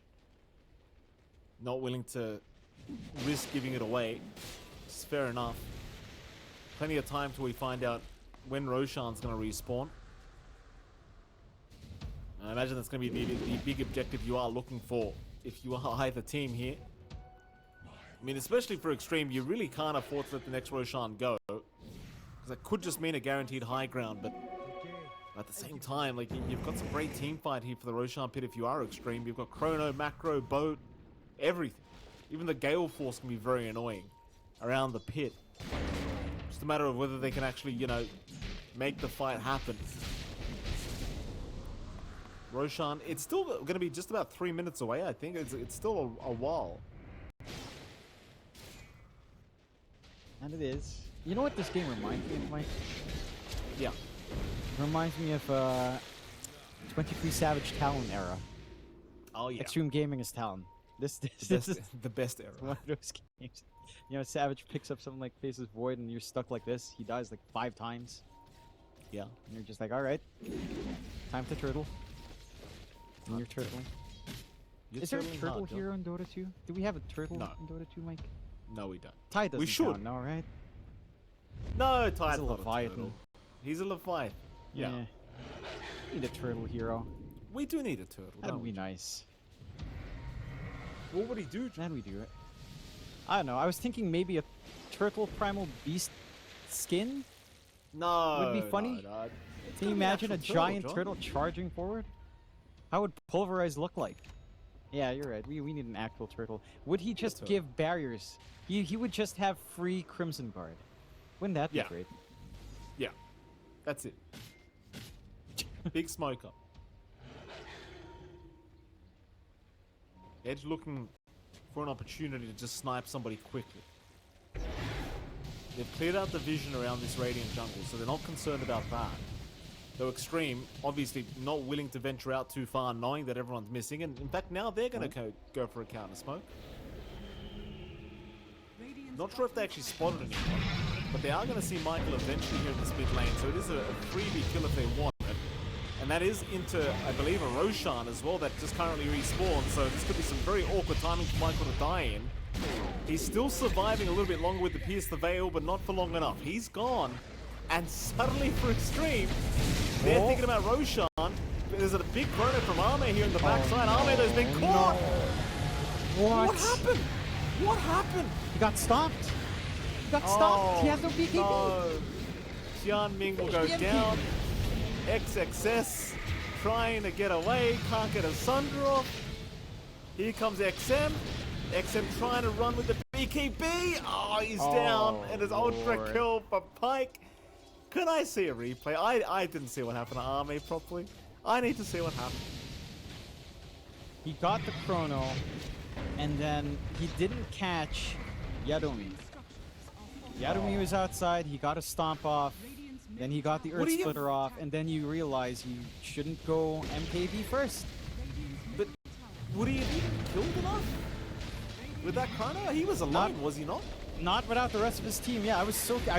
When we moved over there, I was like, why the heck did he chrono? Where's the damage? I get that with MKB, he feels like he should have damage. He should be bashing heads, but it's just not enough. And the threat for counterplay is just too big. I think Arme's in let me solo carry this game mode. That's what it's starting to feel like. Nice shackle from SyncQ, but it's all it is, John. It looks pretty. Doesn't mean jack crap, though. Yeah. It's something, at least, you know, something to celebrate. You celebrate the small wins now, Mike. Boost that morale. Here we go. Yeah, there you go. There we are. Yeah. And there's a start. Yeah. Okay. Yeah, that's a problem. Yeah. Yeah. Again, Well, thank you. it's like pressure, right? Like he's under pressure. He knows he's got to do something. They already used Macropire. XXS wasn't in position, obviously, to try to play with a Metamorphosis. And then it just becomes a disaster afterwards. I think it feels like the team communication on stream is maybe faltering a little bit. And it needs to be so much more. It's just so reliant on connecting every spell. It has to be a good boot. It has to be a good chrono. It has to be a good timing on Metamorphosis. It has to be a good Macropire on top. It has to be a good Ice Path to set up. One of those tools get taken away in the equation. One of those numbers are off the mark. It all falls flat. And you're playing at a 24k deficit. Again, Xtreme, they have the lineup that can drag it back. If they can just land that team fight combo, they can stall the game. If they can maybe do big team fights 2-3 times in their favor, the game can turn. But that's a lot to ask for when you're this far behind. Let's Satanic now on Pike as well to make matters worse. Dire's top tower is under attack. I mean, yeah, things are very, very dire right now for Xtreme. It's time to really struggle to see the opening here for their side. I mean, I still think as long as they can chrono and have the rest of the team, they can still do it. But it's just, it's got to be at least a few heroes outside hitting people. It can't just be Arme. Here we go. Now I think, you know, you've got to think about catching your Dommy on top, because that Echo Stomp ruins everything. Just through the mid lane, there's no Raxi to protect Vitali. He's going to jump in, Rory's out. He caught XM. That's a great target. XM's down without buyback, and now the fountain being blocked off for a moment. Pippi will leave though. They'll move on to the Ancient instead. And it seems as though Edge have maybe pulled off this victory, as they are continuing to move in. Pike just focusing on the Ancient. The Chrono committed. Can they defend? They cannot. Oh, Lord. Arme melting in his own Chrono. Should have gone time zone, I guess. And XXS is down. There you go. GG's called. Xtreme will drop their first series. And Edge, I gotta tell you, I'm pleasantly surprised, Jonathan. Edge pull off the victory here up against Xtreme, and I gotta tell you, they